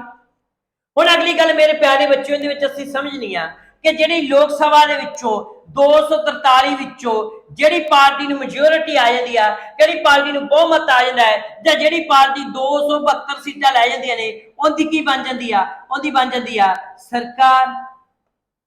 ਤਾਂ ਉਹਦੀ ਅਸੀਂ ਕੀ ਬਣ ਜਾਂਦੀ ਆ? ਸਰਕਾਰ। ਕਹਿਣ ਦਾ ਮਤਲਬ ਉਹਦਾ ਕੀ ਬਣ ਜਾਂਦਾ ਹੈ? PM। ਉਹਦਾ ਕੀ ਬਣ ਜਾਂਦਾ ਹੈ? ਪ੍ਰਧਾਨ ਮੰਤਰੀ। ਤਾਂ ਅਸੀਂ ਇਹਦੇ ਵਿੱਚ ਕੀ ਸਮਝਿਆ? ਅਸੀਂ ਇਹ ਸਮਝਿਆ ਕਿ ਇਹਨੂੰ ਅਸੀਂ ਸੰਸਦੀ ਸ਼ਾਸਨ ਪ੍ਰਣਾਲੀ ਕਿਉਂ ਕਹਿੰਦੇ ਆ? ਕਿਉਂਕਿ ਸਾਡੀ ਸੰਸਦ, ਭਾਰਤ ਦੀ ਸੰਸਦ ਦੇ 2 ਸਦਨ ਨੇ, ਲੋਕ ਸਭਾ ਤੇ ਰਾਜ ਸਭਾ। ਤੇ ਜਦੋਂ ਲੋਕ ਸਭਾ ਰਾਜ ਸਭਾ ਦੇ ਵਿੱਚੋਂ ਲੋਕ ਸਭਾ ਜਿਹੜੀ ਹੈਗੀ ਆ ਉਹੀ ਲੋਕ ਸਭਾ ਕਿਹਨੂੰ ਚੁਣ ਰਹੀ ਆ? ਸਰਕਾਰ ਨੂੰ ਚੁਣ ਰਹੀ ਆ। ਤਾਂ ਸਾਡੀ ਸਰਕਾਰ ਨੂੰ ਬਣਾ ਕੌਣ ਰਹੀ ਆ? ਸਾਡੀ ਸੰਸਦ। ਜਦੋਂ ਸਾਡੀ ਸਰਕਾਰ ਸੰਸਦ ਬਣਾ ਰਹੀ ਆ ਤਾਂ ਇਹਨੂੰ ਫਿਰ ਅਸੀਂ ਸੰਸਦੀ ਸ਼ਾਸਨ ਪ੍ਰਣਾਲੀ ਬੋਲ ਸਕਦੇ। ਦੂਜੀ ਗੱਲ, ਸਾਡੀ ਜਿਹੜੀ ਇਹ ਸਰਕਾਰ ਹੈਗੀ ਆ ਇਹ ਅਸਲ ਸਰਕਾਰ ਬਣਨ ਤੋਂ ਬਾਅਦ ਇਹ ਬੈਠਦੀ ਕਿੱਥੇ ਆ? ਲੋਕ ਸਭਾ ਦੇ ਵਿੱਚ। ਇਹ ਉੱਤਰਦਾਈ ਕਿੱਥੇ ਆ? ਲੋਕ ਸਭਾ ਦੇ ਵਿੱਚ। ਇਹਨੂੰ ਹਟਾਉਂਦਾ ਕੌਣ ਆ? ਲੋਕ ਸਭਾ। ਜਦੋਂ ਸਾਡੀ ਸਰਕਾਰ ਨੂੰ ਬਣਾਉਣ ਦਾ ਕੰਮ ਕੌਣ ਕਰਦੀ ਆ? ਲੋਕ ਸਭਾ। ਔਰ ਇਹ ਸਰਕਾਰ ਦੇ ਵਿੱਚ ਜੇ ਅਸੀਂ ਗੱਲ ਕਰੀਏ, ਇਹ ਸਰਕਾਰ ਦੇ ਵਿੱਚ ਜੇ 60 ਮੈਂਬਰ ਨੇ, ਕਿ ਜਿਵੇਂ 60 ਮੰਤਰੀ ਨੇ, ਜਿਵੇਂ ਗ੍ਰਹਿ ਮੰਤਰੀ, ਵਿਦੇਸ਼ ਮੰਤਰੀ, ਵਿੱਤ ਮੰਤਰੀ, ਇਹ 60 ਮੰਤਰੀ ਲੈ ਕਿੱਥੋਂ ਜਾਂਦੇ ਨੇ? ਲੋਕ ਸਭਾ ਦੇ ਵਿੱਚੋਂ। ਆ 543 ਮੈਂਬਰਾਂ ਦੇ ਵਿੱਚੋਂ। ਜਦੋਂ ਇਹ ਸਰਕਾਰ ਦੇ ਮੈਂਬਰ ਲੋਕ ਸਭਾ ਚ ਲਾਏ ਜਾਂਦੇ ਨੇ, ਇਹ ਸਰਕਾਰ ਉੱਤਰਦਾਈ ਲੋਕ ਸਭਾ ਦੇ ਵਿੱਚ ਆ। ਇਹ ਸਰਕਾਰ ਨੂੰ ਬਣਾਉਣਾ ਲੋਕ ਸਭਾ ਨੇ ਆ। ਤੇ ਜਦੋਂ ਇਹ ਸਾਰਾ ਕੁਝ ਕੰਮ ਹੀ ਸਾਡਾ ਸੰਸਦ ਸਾਡੀ ਕਰ ਰਹੀ ਆ, ਤਾਂ ਫਿਰ ਅਸਲ ਦੇ ਵਿੱਚ ਜਿਹੜੀ ਮੈਂ ਗੱਲ ਦੱਸਣਾ ਚਾਹਣਾ ਤੇ ਇਹਨੂੰ ਅਸੀਂ ਕੀ ਕਹਾਂਗੇ? ਸੰਸਦੀ ਸ਼ਾਸਨ ਪ੍ਰਣਾਲੀ। ਹੁਣ ਸਾਡੀ ਲੋਕ ਸਭਾ ਤੇ ਸਾਡੀ ਰਾਜ ਸਭਾ ਨੂੰ ਅਸੀਂ ਕੀ ਕਹਿੰਦੇ ਆ? ਇਹਨੂੰ ਅਸੀਂ ਕੀ ਕਹਿੰਦੇ ਆ? ਇਹਨੂੰ ਅਸੀਂ ਵਿਧਾਨ ਪਾਲਿਕਾ ਕਹਿੰਦੇ ਆ। ਕਿਉਂ ਕਹਿੰਦੇ ਆ ਵਿਧਾਨ ਪਾਲਿਕਾ? ਕਿਉਂਕਿ ਇਹ ਕਾਹਦਾ ਕੰਮ ਕਰਦੀ ਆ? ਇਹ ਕੰਮ ਕਰਦੀ। ਇਹਨੂੰ ਅਸੀਂ ਲੈਜਿਸਲੇਚਰ ਹੀ ਕਹਿੰਦੇ ਆ ਕਿਉਂਕਿ ਲੋਕ ਸਭਾ ਰਾਜ ਸਭਾ ਕਾਨੂੰਨ ਬਣਾਉਣ ਦਾ ਕੰਮ ਕਰਦੀ ਹੈ। ਤੇ ਜਿਹੜੀ ਸਾਡੀ ਸਰਕਾਰ ਆ, ਪ੍ਰਧਾਨ ਮੰਤਰੀ ਜਾਂ ਮੰਤਰੀ ਪਰਿਸ਼ਦ, ਇਹ ਕਾਨੂੰਨ ਨੂੰ ਲਾਗੂ ਕਰਦਾ ਹੈ ਤੇ ਇਹਨੂੰ ਅਸੀਂ ਕੀ ਕਹਿੰਦੇ ਆ? ਇਹਨੂੰ ਅਸੀਂ ਕਾਰਜਪਾਲਿਕਾ ਕਹਿੰਦੇ ਆ। ਇਹਨੂੰ ਅਸੀਂ ਕੀ ਕਹਿੰਦੇ ਆ? ਕਾਰਜਪਾਲਿਕਾ ਕਹਿੰਦੇ ਆ। ਇਹਨੂੰ ਅਸੀਂ ਐਗਜ਼ੀਕਿਊਟਿਵ ਕਹਿੰਦੇ ਆ। ਹੁਣ ਸਾਡੇ ਕਾਰਜਪਾਲਿਕਾ ਤੇ ਵਿਧਾਨ ਪਾਲਿਕਾ ਚ ਗਹਿਰਾ ਸੰਬੰਧ ਆ। ਕਿਉਂ ਗਹਿਰਾ ਸੰਬੰਧ ਆ? ਕਿਉਂਕਿ ਇਹ ਜਿੱਤ ਕੇ ਬੈਠ ਇਹ ਚੁਣ ਕੇ ਬੈਠਦੇ ਕਿੱਥੇ ਨੇ? ਲੋਕ ਸਭਾ ਰਾਜ ਸਭਾ ਚ। ਇਹ ਸਰਕਾਰ ਨੂੰ ਬਣਾਉਂਦੀ ਕੌਣ ਆ? ਲੋਕ ਸਭਾ ਰਾਜ ਸਭਾ। ਇਹ ਚੁਣੇ ਕਿੱਥੋਂ ਜਾਂਦੇ? ਲੋਕ ਸਭਾ ਤੋਂ। ਤਾਂ ਜਦੋਂ ਇਹਨਾਂ ਦੇ ਵਿੱਚ ਗਹਿਰਾ ਸੰਬੰਧ ਆ, ਇਹਨਾਂ ਵਿੱਚ ਕੋਈ ਵੀ ਕਿਸੇ ਤਰ੍ਹਾਂ ਦਾ ਡਿਫਰੈਂਸ ਨਹੀਂ ਦਿਸਦਾ, ਕਿਉਂਕਿ ਇਹਨੂੰ ਬਣਾ ਵੀ ਲੋਕ ਸਭਾ ਰਹੀ ਆ, ਇਹਨੂੰ ਹਟਾ ਵੀ ਲੋਕ ਸਭਾ ਰਹੀ ਆ। ਇਹ ਮੈਂਬਰ ਜਿੰਨੇ ਵੀ ਆਉਂਦੇ ਵੀ ਲੋਕ ਸਭਾ ਦੇ ਵਿੱਚੋਂ ਆ। ਤਾਂ ਫਿਰ ਲੋਕ ਸਭਾ, ਵਿਧਾਨ ਪਾਲਿਕਾ ਤੇ ਕਾਰਜਪਾਲਿਕਾ ਚ ਗਹਿਰਾ ਸੰਬੰਧ ਹੋਇਆ। ਹੁਣ ਮੈਂ ਅਗਲੀ ਚੀਜ਼ ਸਮਝਾਉਣ ਲੱਗਾ ਤੁਹਾਨੂੰ, ਪ੍ਰੈਜ਼ੀਡੈਂਸ਼ੀਅਲ ਸਿਸਟਮ। ਫਿਰ ਤੁਹਾਨੂੰ ਮੈਂ ਉਹ PSSB ਦੇ +2 ਦੇ ਪੇਪਰ ਦੇ ਕੁਐਸਚਨ ਚਾਹੂੰਗਾ ਔਰ ਮੈਂ ਕੱਲੀ ਚੀਜ਼ ਆ ਉਹ ਤੁਹਾਨੂੰ ਸਮਝਾਉਂਗਾ ਕਿ ਇੱਕ +2 ਲੈਵਲ ਦਾ ਪੇਪਰ, PSSB ਦਾ ਪੇਪਰ ਐਡਾ ਗਹਿਰਾ ਕੁਐਸਚਨ ਪੁੱਛ ਕੇ ਗਿਆ ਚਲਾ। ਜੇ ਤੁਹਾਡੇ ਤੋਂ ਉਹ ਇੱਕ ਗਹਿਰਾ ਕੁਐਸਚਨ ਪੁੱਛ ਸਕਦੇ ਆ, ਫਿਰ ਐਕਸਾਈਜ਼ ਇੰਸਪੈਕਟਰ, ਕੋਆਪਰੇਟਿਵ ਇੰਸਪੈਕਟਰ ਤੇ ਸਬ ਇੰਸਪੈਕਟਰ ਤੁਹਾਡੇ ਤੋਂ ਕੀ ਪੁੱਛ ਸਕਦਾ? ਤਾਂ ਇਸ ਕਰਕੇ ਅਸੀਂ ਸਾਰੀਆਂ ਚੀਜ਼ਾਂ ਲਈ ਤਿਆਰ ਰਹਿਣਾ। ਤੇ ਅਗਲੀ ਗੱਲ ਆ ਗਈ ਪ੍ਰੈਜ਼ੀਡੈਂਸ਼ੀਅਲ ਸਿਸਟਮ। ਪ੍ਰੈਜ਼ੀਡੈਂਸ਼ੀਅਲ ਸਿਸਟਮ ਕਿੱਥੇ ਗਾ? USA ਦੇ ਵਿੱਚ ਆ। ਤੇ USA ਦਾ ਜਿਹੜਾ ਸਦਨ ਆ, ਸੰਸਦ ਆ, USA ਦਾ ਸੰਸਦ ਆ, ਜਿਹੜੀ USA ਦੀ ਪਾਰਲੀਮੈਂਟ ਆ, ਉਹਦੇ ਵੀ 2 ਸਦਨ ਨੇ। ਕਿੰਨੇ ਸਦਨ ਨੇ? 2 ਸਦਨ ਨੇ। ਹਾਊਸ ਕਿੰਨੇ ਨੇ? 2। ਕਿਹੜੇ ਕਿਹੜੇ 2 ਹਾਊਸ ਨੇ? ਇੱਕ ਹੈਗਾ ਸੈਨੇਟ ਤੇ ਇੱਕ ਜਿਹੜਾ ਹੈਗਾ, ਇੱਕ ਹੈਗਾ ਸੈਨੇਟ ਤੇ ਦੂਜਾ ਜਿਹੜਾ ਹੈਗਾ ਉਹ ਕਿਹੜਾ ਉੱਥੇ ਹੈਗਾ? ਉੱਥੇ ਪ੍ਰਤੀਨਿਧ। ਇੱਕ ਹੈਗਾ ਉੱਥੇ ਸੈਨੇਟ, ਇੱਕ ਪ੍ਰਤੀਨਿਧ। ਤੇ ਸੈਨੇਟ ਦੀਆਂ ਜਿਹੜੀਆਂ USA ਦੇ ਵਿੱਚ ਸੀਟਾਂ ਨੇ 100 ਨੇ ਤੇ ਪ੍ਰੈਜ਼ੀਡੈਂਟ ਜਿਹੜੀਆਂ ਪ੍ਰਤੀਨਿਧ ਸਦਨ ਦੀਆਂ ਨੇ ਉਹ 438 ਨੇ।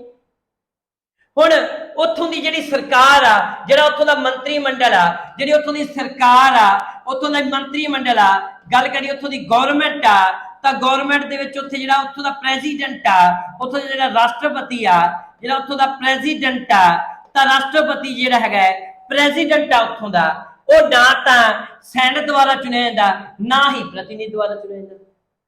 ਨਾ ਹੀ ਉੱਥੋਂ ਦੀ ਜਿਹੜੀ ਸਰਕਾਰ ਆ, ਉੱਥੋਂ ਦਾ ਪ੍ਰੈਜ਼ੀਡੈਂਟ ਜਾਂ ਉੱਥੋਂ ਦੀ ਮੰਤਰੀ ਪ੍ਰੀਸ਼ਦ ਆ, ਉਹ ਜਿੱਤ ਕੇ, ਨਾ ਤਾਂ ਉਹ ਜਿੱਤਣ ਤੋਂ ਬਾਅਦ लोक सभा ना सैनट च बैठती ना प्रतिनिधि च बैठती।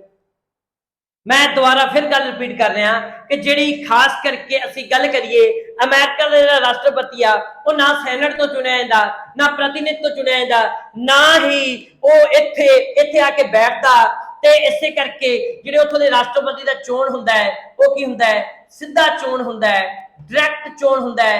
किवें चोण हुंदा है डायरैक्ट चोण हुंदी आ डायरैक्ट इलैक्ट हुंदी आ। ते इस करके उत्थों दी विधान पालिका उत्थों दी लैजिसलेचर ते उत्थों दे एग्जीक्यूटिव क्योंकि इहनूं असीं एग्जीक्यूटिव कहांगे इहनूं लैजिसलेचर कहांगे इन्हां विच कोई भी संबंध नहीं कोई रिलेशनशिप नहीं हैगा। और होर PSSB बोर्ड ने क्वेश्चन की पूछा सी तां PSSB बोर्ड ने क्वेश्चन पूछा सी कि पार्लीमेंटरी सिस्टम दे विच की लोक कार्यपालिका ते विधान पालिका लैजिसलेचर ते एग्जीक्यूटिव दे विच गहरा संबंध हैगा कि नहीं हैगा। इत्थे गहरा संबंध हैगा इन्हां दे विच रिलेशनशिप हैगा। ते जे तुहाडे तों पुछ लैण प्रेजिडेंशियल सिस्टम दे विच कार्यपालिका ते विधान पालिका एग्जीक्यूटिव ते प्लस लैजिसलेचर दे विच गहरा संबंध हैगा नहीं संबंध हैगा। और मैं तां पहिलां तुहानूं डरो ना इह गल कही सी आ पेपर दे विच क्वेश्चन पुछिआ सी ना प्रेजिडेंशियल सिस्टम बारे और ये पूछा भी पता किंदे विच आ ये पूछा भी उन्होंने PSSB दे जेल वार्ड दे पेपर दे विच। तो इसे करके तैयारी कर लो जे तुसी इस तरीके की पॉलिटी पढ़नी आ ते ये क्वेश्चन तुसी मेरे WhatsApp दे विच जुड़ोगे मैं क्वेश्चन सेंड कर दूंगा तुहानूं कोई डरा नहीं रहा। तां इसे करके ऑनलाइन दे विच तां असीं हमेशा मानते हैं कि वो सोहणे तरीके नाल नहीं पढ़ाया जाता पर साडियां क्लासां भावें घंटे दियां होण 2 घंटे दियां होण असीं तां कल्ले कल्ले कंसैप्ट दे उत्ते गल करांगे। क्लास जाती है जिन्नी मर्जी लंबी चली जाए तो छोटे छोटे कंसैप्ट के उत्ते गल करांगे। ते मेरे प्यारे बच्चों मैं हुण भारत की संसदीय शासन प्रणाली बारे तुसीं चंगी तरह समझ चुके हो ठीक है जी। तां भारत की जिहड़ी संसदीय शासन प्रणाली आ जिहड़ी भारत की संसदीय शासन प्रणाली आ हुण तुसीं चंगी तरह समझ चुके होगे। और मैं अगे जाके क्योंकि साडी भारत की जिहड़ी संसद आ मैं इत्थे एक चीज़ होर कहदा साडी जिहड़ी भारत की संसद आ संसद के 2 हाउस ने लोक सभा ते राज सभा ठीक है जिन्हों असीं उच्चा सदन ते हेठला सदन कहने आ। ये जाके जदों अगे जाके मैं जदों तुहानूं लोक सभा राज सभा पढ़ाई उहदे विच चंगी तरह करवा बहुत डिटेल दे विच पढ़ावांगा कि साडी लोक सभा किवें बनी साडी लोक सभा नूं किवें पहला जनता दा सदन कहा जांदा सी साडी राज सभा नूं किवें पहला राज परिषद कहा जांदा सी 1954 विच इन्हां दा नाम चेंज करके लोक सभा राज सभा रखा गया। पहले लोक सभा राज सभा दीयां वोटां कदों पईयां लोक सभा राज सभा दा आर्टिकल किहड़ा है जिवें संसद दा आर्टिकल 79 आ लोक सभा राज सभा दा 80 आ लोक सभा दा 81 आ लोक सभा ते राज सभा दे स्पीकर कित्थों चुने जांदे ने लोक सभा राज सभा दी पावरां किहड़ियां ने किन्ने तरह के बिल ते कानून बनाउंदियां ने सारी डिटेल दे विच गल आ जिहड़ी ओह जदों आपां संविधान दा 5वां चैप्टर पढ़िया संविधान के 25 चैप्टर ने टोटल जो असीं 5वां चैप्टर पढ़िया मैं चंगी तरह समझाऊंगा पूरे डिटेल दे विच समझाऊंगा किसी भी तरह तुहानूं घबराउण दी लोड़ नहीं। तुहानूं बस इक्को एक चीज़ की लोड़ आ वो लोड़ है इस प्लेटफॉर्म के नाल जुड़न की लोड़ आ ते तुहाडे सारे तरह की जिहड़ा पॉलिटी का डर आ वो खत्म हो जाए पूरा डिटेल दे विच जिहड़ा है इसे तरीके नाल असीं करांगे। पर फिर भी जे असीं गल कहांगे तुहाडी किसी तरह का डाउट आ तुसीं कमेंट दे विच लिख सकदे जदों तुसीं कमेंट दे विच लिखोगे ते आपां बहुत जल्द जिहड़ी लाइव MCQ सीरीज स्टार्ट करन जा रहे हां ते उस सीरीज दे विच जिहड़े तुहाडे डाउट ने वो डाउट वाले क्वेश्चन लैके आवांगे उहनूं एक्सप्लेनेशन करांगे। तो इस तो बाद जो असी अगे ये चीज़ों तो निकलते हुए अगे पहुंचते हैं तो जी मैं सारिया चीज़ां लिखिया ने ये स्क्रीनशॉट भी मारने ने इनू चंगी तरह तुसी पढ़ना भी आ ते इन्हें नोट्स भी बना लो तो अगे जाके जो असी अगली गल करते हैं तो अगली गल आ जाती आ समाजवादी सरकार की। तो असी जो इन तो बाद अगली गल करिए तो अगे गल आ जाती है समाजवादी सरकार। जो समाजवाद शब्द जिहड़ा हैगा इहदा मीनिंग आ समाज दे विच एक बराबरता वो आर्थिक तौर पर बराबरता हो आर्थिक मीन पैसे के तौर पर समाजिक तौर पर बराबरता मतलब जात पात तौर पर सारे बराबर हो राजनीतिक तौर पर मतलब सारिਆਂ ਨੂੰ प्रधानमंत्री के बराबर के मौके मिलन ते चौथी जी बराबरता होंगी सभ्याचार की कि कोई भी सभ्याचार छोटा या वड्डा नहीं ठीक है कोई भी भाषा या वड्डी छोटी यह होंदा समाजवाद। ते भारत में यह गल कही गई कि असीं समाजवाद लैके आवांगे सारे तरह की बराबरता लैके ਤਾਂ ਇਸੇ ਕਰਕੇ ਸਾਡੇ ਸੰਵਿਧਾਨ ਦੀ ਪ੍ਰਸਤਾਵਨਾ ਦੇ ਵਿੱਚ ਸਮਾਜਵਾਦ ਸ਼ਬਦ ਲਿਖਿਆ ਗਿਆ। ਪਰ ਸਾਡਾ ਜਿਹੜਾ ਸੰਵਿਧਾਨ ਤਾਂ ਸਾਡੇ ਸੰਵਿਧਾਨ ਜਦੋਂ ਬਣਿਆ ਸੀ ਉਸ ਸਮੇਂ ਸੋਸ਼ਲਿਸਟ ਸ਼ਬਦ ਨਹੀਂ ਜੋੜਿਆ ਗਿਆ ਸੀ। ਇਹ ਸਾਡੀ ਪ੍ਰੈਂਬਲ ਦੇ ਵਿੱਚ, ਇਹ ਸਾਡੇ ਸੰਵਿਧਾਨ ਦੇ ਵਿੱਚ, ਇਹ ਸਾਡੀ ਪ੍ਰੈਂਬਲ ਦੇ ਵਿੱਚ ਅਸੀਂ ਗੱਲ ਕਰੀਏ, ਪ੍ਰੈਂਬਲ ਦੇ ਵਿੱਚ ਮੈਂ ਅੱਗੇ ਜਾ ਕੇ ਫਿਰ ਇਹਦੇ ਉੱਤੇ ਜ਼ਿਆਦਾ ਡਿਸਕਸ਼ਨ ਨਹੀਂ ਕਰਨੀ। ਪ੍ਰੈਂਬਲ ਦੇ ਵਿੱਚ 42ਵੀਂ ਸੋਧ 1976 ਦੇ ਵਿੱਚ ਜੋੜਿਆ ਗਿਆ। ਮੈਂ ਅੱਗੇ ਜਾ ਕੇ ਜਿਹੜੀ ਅਗਲੀ ਕਲਾਸ ਆਪਣੀ ਹੈਗੀ ਉਹ ਅਗਲੀ ਕਲਾਸ ਹੈਗੀ ਪ੍ਰੈਂਬਲ ਦੇ ਉੱਪਰ, ਤਾਂ ਉੱਥੇ ਮੈਂ ਚੰਗੀ ਤਰ੍ਹਾਂ ਸੋਸ਼ਲਿਸਟ ਸ਼ਬਦ ਬਾਰੇ ਵੀ ਸਮਝਾਊਂਗਾ, ਤੁਹਾਨੂੰ ਡਿਟੇਲ ਦੇ ਵਿੱਚ ਸਮਝਾਊਂਗਾ। ਤਾਂ ਇਸ ਕਰਕੇ ਮੁੱਕਦਾ ਜਿਹੜਾ ਸਮਾਜਵਾਦ ਦਾ ਸ਼ਬਦ ਦਾ ਮੀਨਿੰਗ ਆ, ਉਹ ਮੀਨਿੰਗ ਹੈਗਾ ਕਿ ਅਸੀਂ ਭਾਰਤ ਨੂੰ ਦੇ ਵਿੱਚ ਇੱਕ ਬਰਾਬਰਤਾ ਕਾਇਮ ਕਰ ਸਕੀਏ। ਤਾਂ ਇਸੇ ਕਰਕੇ ਸਾਡਾ ਸੰਵਿਧਾਨ ਸੋਸ਼ਲਿਸਟ ਸਟੇਟ ਦੀ ਗੱਲ ਕਰਦਾ ਹੈ। ਤਾਂ ਜਿਹੜੀ ਇਹ ਖਾਸ ਕਰਕੇ ਅੱਜ ਦੀਆਂ ਸਰਕਾਰਾਂ ਨੇ, ਮੈਂ ਕਿਸੇ ਸਰਕਾਰ ਦਾ ਨਾਂ ਨਹੀਂ ਲੈਣਾ ਚਾਹੁੰਦਾ, ਇਹ ਸਰਕਾਰਾਂ ਪਬਲਿਕ ਸੈਕਟਰ ਵੱਲ ਵੱਧ ਪ੍ਰਾਈਵੇਟ ਸੈਕਟਰ ਵੱਲ ਵੱਧ ਰਹੀਆਂ ਨੇ, ਜਿੱਥੇ ਕਿ ਪੈਸਾ ਕੁਝ ਲੋਕਾਂ ਦੇ ਹੱਥ ਦੇ ਵਿੱਚ ਇਕੱਠਾ ਹੋ ਰਿਹਾ ਹੈ। ਪਰ ਸਾਡਾ ਸੰਵਿਧਾਨ ਐਸੀ ਗੱਲ ਨਹੀਂ ਕਰਦਾ। ਸਾਡਾ ਸੰਵਿਧਾਨ ਕਹਿੰਦਾ ਹੈ ਕਿ ਜਿਹੜਾ ਪੈਸਾ ਹੈ ਉਹ ਸਾਰੇ ਲੋਕਾਂ ਦੇ ਹੱਥ 'ਚ ਹੋਣਾ ਚਾਹੀਦਾ ਹੈ। ਤੇ ਇਹਨਾਂ ਚੀਜ਼ਾਂ ਨੂੰ ਮੈਂ ਪੜਾਉਣ ਵਾਸਤੇ ਜਦੋਂ ਤੁਹਾਨੂੰ ਮੈਂ ਆਰਟੀਕਲ 49 ਪੜਾਇਆ, ਜਿਹੜਾ ਬਕਾਇਦਾ ਆਰਟੀਕਲ 49 ਕਹਿੰਦਾ ਹੈ ਕਿ ਸਾਨੂੰ ਪ੍ਰਾਪਰਟੀ ਦੇ ਡੀਸੈਂਟਰਲਾਈਜ਼ ਨੂੰ ਰੋਕਣਾ ਪਊਗਾ। ਪੈਸਾ ਕੁਝ ਲੋਕਾਂ ਦੇ ਵਿੱਚ ਇਕੱਠਾ ਹੋ ਰਿਹਾ ਹੈ, ਸਰਕਾਰ ਦੀ ਜ਼ਿੰਮੇਵਾਰੀ ਬਣਦੀ ਉਹਨੂੰ ਰੋਕਿਆ ਜਾਵੇ ਤੇ ਪੈਸਾ ਸਾਰੇ ਲੋਕਾਂ ਦੇ ਵਿੱਚ ਵੰਡਿਆ ਜਾਵੇ। ਇਹ ਆਰਟੀਕਲ 49 ਗੱਲ ਕਰਦਾ। ਮੈਂ ਉਹ ਜਾ ਕੇ ਜਦੋਂ ਆਰਟੀਕਲ 49 ਪੜਾਇਆ ਤੁਹਾਨੂੰ, ਤਾਂ ਉੱਥੇ ਮੈਂ ਤੁਹਾਨੂੰ ਇਹ ਚੰਗੀ ਤਰ੍ਹਾਂ ਚੀਜ਼ ਸਮਝਾਊਂਗਾ। ਇਸ ਤੋਂ ਬਾਅਦ ਅਸੀਂ ਅੱਗੇ ਚੱਲਦੇ ਹਾਂ ਸੈਕੂਲਰ ਸਟੇਟ ਦੀ। ਤਾਂ ਵੈਸੇ ਸੈਕੂਲਰ ਸ਼ਬਦ, ਸਮਾਜਵਾਦ ਸ਼ਬਦ, ਇਹ ਸਾਡੀ ਪ੍ਰਸਤਾਵਨਾ ਦੇ ਵਿੱਚ ਐਡ ਨੇ, ਪਰ ਮੈਂ ਇਹਦੇ ਵਿੱਚ ਦੋ ਤਿੰਨ ਚੀਜ਼ਾਂ ਤੁਹਾਨੂੰ ਸਮਝਾਊਂਗਾ। ਇੱਕ ਪੇਪਰ ਦੇ ਵਿੱਚ ਕੁਐਸਚਨ ਆਇਆ ਸੀ, ਅਪਰੋਚ ਟੂ ਪੇਪਰ ਚੱਲਣਾ ਸੀ। ਅਪਰੋਚ ਟੂ ਪੇਪਰ ਮੇਰੇ ਪਿਆਰੇ ਬੱਚਿਓ ਕੀ ਚੱਲਣਾ ਹੈ ਕਿ ਇੱਕ ਕੁਐਸਚਨ ਇਹ ਪੇਪਰ ਦੇ ਵਿੱਚ ਆਇਆ, ਇਹ ਆਇਆ ਸੀ ਸੀਟੈਟ ਦੇ ਵਿੱਚ। ਕਿੱਥੇ ਆਇਆ ਸੀ? ਸੀਟੈਟ ਦੇ ਵਿੱਚ ਆਇਆ ਸੀ, ਔਰ ਆਇਆ ਵੀ 2021 ਦੇ ਵਿੱਚ ਸੀ। ਕੋਈ ਬਹੁਤਾ ਪੁਰਾਣਾ ਪੇਪਰ ਦੇ ਵਿੱਚ ਕੁਐਸਚਨ ਨਹੀਂ ਆਇਆ ਸੀ। ਇਹ ਕੁਐਸਚਨ ਇਹ ਆਇਆ ਕਿ ਧਰਮ ਨਿਰਪੱਖ ਸੈਕੂਲਰ, ਇਹ ਕੁਐਸਚਨ ਇਸ ਤਰੀਕੇ ਦਾ ਉਹਨੇ ਪਾਤਾ ਕਿ ਸੈਕੂਲਰ ਸਟੇਟ ਕਿਹੜੀ ਹੁੰਦੀ ਹੈ। ਸੈਕੂਲਰ ਸਟੇਟ ਜਿਹੜੀ ਹੁੰਦੀ ਹੈ ਉਹ ਕਿਹੜੀ ਹੁੰਦੀ ਆ? ਥੱਲੇ 4 ਆਪਸ਼ਨਾਂ ਸੀ, ਤੇ ਇੱਕ ਆਪਸ਼ਨ ਇਹ ਸੀ ਕਿ ਜਿੱਥੇ 2 ਸਰਕਾਰਾਂ ਹੋਣ, ਜਿੱਥੇ ਪਹਿਲੀ ਸੀ ਜਿੱਥੇ 2 ਸਰਕਾਰਾਂ ਹੋਣ। ਦੂਜੀ ਆਪਸ਼ਨ ਇਹ ਸੀ ਕਿ ਜਿੱਥੇ ਜਿਹੜਾ ਦੇਸ਼ ਦਾ ਮੁਖੀਆ ਹੈ ਉਹ ਲੋਕਾਂ ਦੁਆਰਾ ਚੁਣਿਆ ਜਾਵੇ। ਤੇ ਤੀਜੀ ਗੱਲ ਸੀ ਜਿੱਥੇ ਸਰਕਾਰ ਦਾ ਕੋਈ ਆਪਣਾ ਧਰਮ ਨਾ ਹੋਵੇ। ਤਾਂ ਉਹ ਜਿਹੜੀ ਆਪਸ਼ਨ ਸਹੀ ਸੀ ਉਹ ਤੀਜੀ ਸੀ। ਜਦੋਂ ਸਰਕਾਰ ਦਾ ਕੋਈ ਆਪਣਾ ਧਰਮ ਨਾ ਹੋਊ ਤਾਂ ਉਹ ਕਿਹੜੀ ਸਟੇਟ ਹੋਊਗੀ? ਸੈਕੂਲਰ ਸਟੇਟ ਹੋਊਗੀ। ਇਸੇ ਤਰੀਕੇ ਨਾਲ ਸਾਡਾ ਜਿਹੜਾ ਸੰਵਿਧਾਨ ਆ, ਇੰਡੀਆ ਦਾ ਸੰਵਿਧਾਨ ਆ, ਉਹ ਕੀ ਆ? ਸੈਕੂਲਰ ਆ। ਤੇ ਸਾਡਾ ਜਿਹੜਾ ਭਾਰਤ ਦੇਸ਼ ਆ ਉਹ ਸੈਕੂਲਰ ਆ, ਧਰਮ ਨਿਰਪੱਖ ਆ। ਭਾਰਤ ਸਰਕਾਰ ਦਾ ਆਪਦਾ ਕੋਈ ਵੀ ਧਰਮ ਨਹੀਂ। ਜਿਵੇਂ ਪਾਕਿਸਤਾਨ ਕੀ ਆ? ਉਹ ਜਿਹੜੀ ਇਸਲਾਮਿਕ ਰਿਪਬਲਿਕ ਸਟੇਟ ਆ ਕਿ ਉੱਥੇ ਇਸਲਾਮ ਸਰਕਾਰ ਦਾ ਸਰਕਾਰੀ ਧਰਮ ਆ। ਭਾਰਤ ਸਰਕਾਰ ਦਾ ਕੋਈ ਵੀ ਸਰਕਾਰੀ ਧਰਮ ਨਹੀਂ। ਭਾਰਤ ਸਾਰੇ ਧਰਮਾਂ ਨੂੰ ਮੰਨਣ ਦੀ, ਪੂਜਣ ਦੀ ਜਿਹੜੀ ਆ ਉਹ ਅਧਿਕਾਰ ਦਿੰਦੀ ਆ। ਤਾਂ ਇਸ ਕਰਕੇ ਭਾਰਤ ਕੀ ਆ? ਇੱਕ ਸੈਕੂਲਰ ਸਟੇਟ ਆ ਕਿ ਇੱਥੇ ਭਾਰਤ ਧਰਮ ਨਿਰਪੱਖ ਸਟੇਟ ਆ। ਇੱਥੇ ਕੋਈ ਵੀ ਧਰਮ ਦਾ ਰਾਜ ਨਹੀਂਗਾ। ਇੱਥੇ ਭਾਰਤ ਦਾ ਕੋਈ ਵੀ ਧਰਮ ਨਹੀਂ ਹੈਗਾ। ਭਾਰਤ ਸਾਰੇ ਧਰਮਾਂ ਦੇ ਨਾਲ ਬਰਾਬਰ ਦਾ ਵਿਵਹਾਰ ਕਰਦੀ ਆ। ਤੇ ਇਸ ਕਰਕੇ ਸਾਡੀ ਪ੍ਰਸਤਾਵਨਾ ਦੇ ਵਿੱਚ ਵੀ ਧਰਮ ਨਿਰਪੱਖ ਸ਼ਬਦ ਜੁੜਿਆ ਹੋਇਆ ਹੈ। ਉਸ ਤੋਂ ਬਾਅਦ ਸਾਡੇ ਫੰਡਾਮੈਂਟਲ ਰਾਈਟਸ ਦੇ ਵਿੱਚ ਫੰਡਾਮੈਂਟਲ ਰਾਈਟਸ ਦੇ ਵਿੱਚ 25 ਤੋਂ 28 ਦੇ ਵਿੱਚ ਅਸੀਂ ਰਾਈਟ ਟੂ ਰਿਲੀਜਨ, ਧਰਮ ਦੀ ਆਜ਼ਾਦੀ ਦੀ ਗੱਲ ਆ ਜਿਹੜੀ ਉਹ ਕੀਤੀ ਹੋਈ। ਹਾਂ, ਜੇ ਤੁਸੀਂ UPSC ਦੇ ਵਿੱਚ ਕੁਐਸਚਨ ਕਈ ਵਾਰ ਇਹਦੇ ਵਿੱਚ ਆਇਆ ਹੋਇਆ ਹੈ ਜਾਂ PCS ਮੇਨ ਦੇ ਵਿੱਚ ਲਿਖਣ ਨੂੰ ਆ ਜਾਂਦਾ ਹੈ ਕਿ ਭਾਰਤ ਵਿੱਚ ਧਰਮ ਨਿਰਪੱਖਤਾ ਦਾ ਵਾਇਲੈਂਸ ਕਦੋਂ ਹੁੰਦਾ ਹੈ, ਤਾਂ ਕਿਸ ਤਰੀਕੇ ਨਾਲ ਵਾਇਲੈਂਸ ਹੋਇਆ, ਤਾਂ ਉਹ ਵੀ ਆਪਾਂ ਡਿਟੇਲ ਦੇ ਵਿੱਚ ਅੱਗੇ ਜਾ ਕੇ ਗੱਲ ਕਰਾਂਗੇ ਜਦੋਂ ਮੈਂ ਤੁਹਾਨੂੰ ਖਾਸ ਕਰਕੇ ਪ੍ਰਸਤਾਵਨਾ ਪੜਾਉਂਗਾ ਤੇ ਨਾਲ ਹੀ ਨਾਲ ਜਦੋਂ ਮੈਂ ਫੰਡਾਮੈਂਟਲ ਰਾਈਟਸ 25 ਤੋਂ 28 ਪੜਾਉਂਗਾ। ਮੁੱਕਦੀ ਜੀ ਗੱਲ ਹੈ ਕਿ ਧਰਮ ਨਿਰਪੱਖ ਦਾ ਮੀਨਿੰਗ ਕੀ ਆ? ਭਾਰਤ ਧਰਮ ਨਿਰਪੱਖ ਦੇਸ਼ ਆ। ਭਾਰਤ ਦਾ ਆਪਣਾ ਕੋਈ ਧਰਮ ਨਹੀਂ, ਕੋਈ ਰਿਲੀਜਨ ਨਹੀਂ ਹੈਗਾ। ਭਾਰਤ ਸਾਰੇ ਰਿਲੀਜਨ ਨੂੰ ਬਰਾਬਰ ਦੀ ਸਮਾਨਤਾ ਅਧਿਕਾਰ ਦਿੰਦਾ ਹੈ, ਸਾਰਿਆਂ ਨਾਲ ਬਰਾਬਰ ਟ੍ਰੀਟ ਕਰਦਾ ਹੈ। ਬਸ ਇਹੀ ਸੈਕੂਲਰ ਜਿਹੜਾ ਹੈਗਾ ਇਹ ਕਨਸੈਪਟ ਨਿਕਲ ਗਿਆ।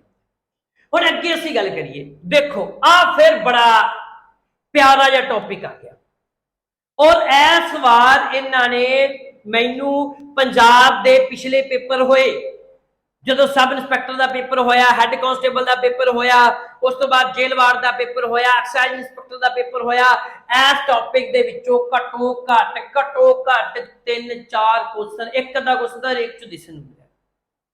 ਪਿੱਛੇ 2021 ਦੇ ਵਿੱਚ ਜਿਹੜੇ 8-10 ਪੇਪਰ ਅਸੀਂ ਟਪਾ ਕੇ ਆਏ, ਘੱਟੋ ਘੱਟ 5 ਵਾਰ ਕੁਐਸਚਨ ਇਹਦੇ ਵਿੱਚ ਪੁੱਛਿਆ ਗਿਆ।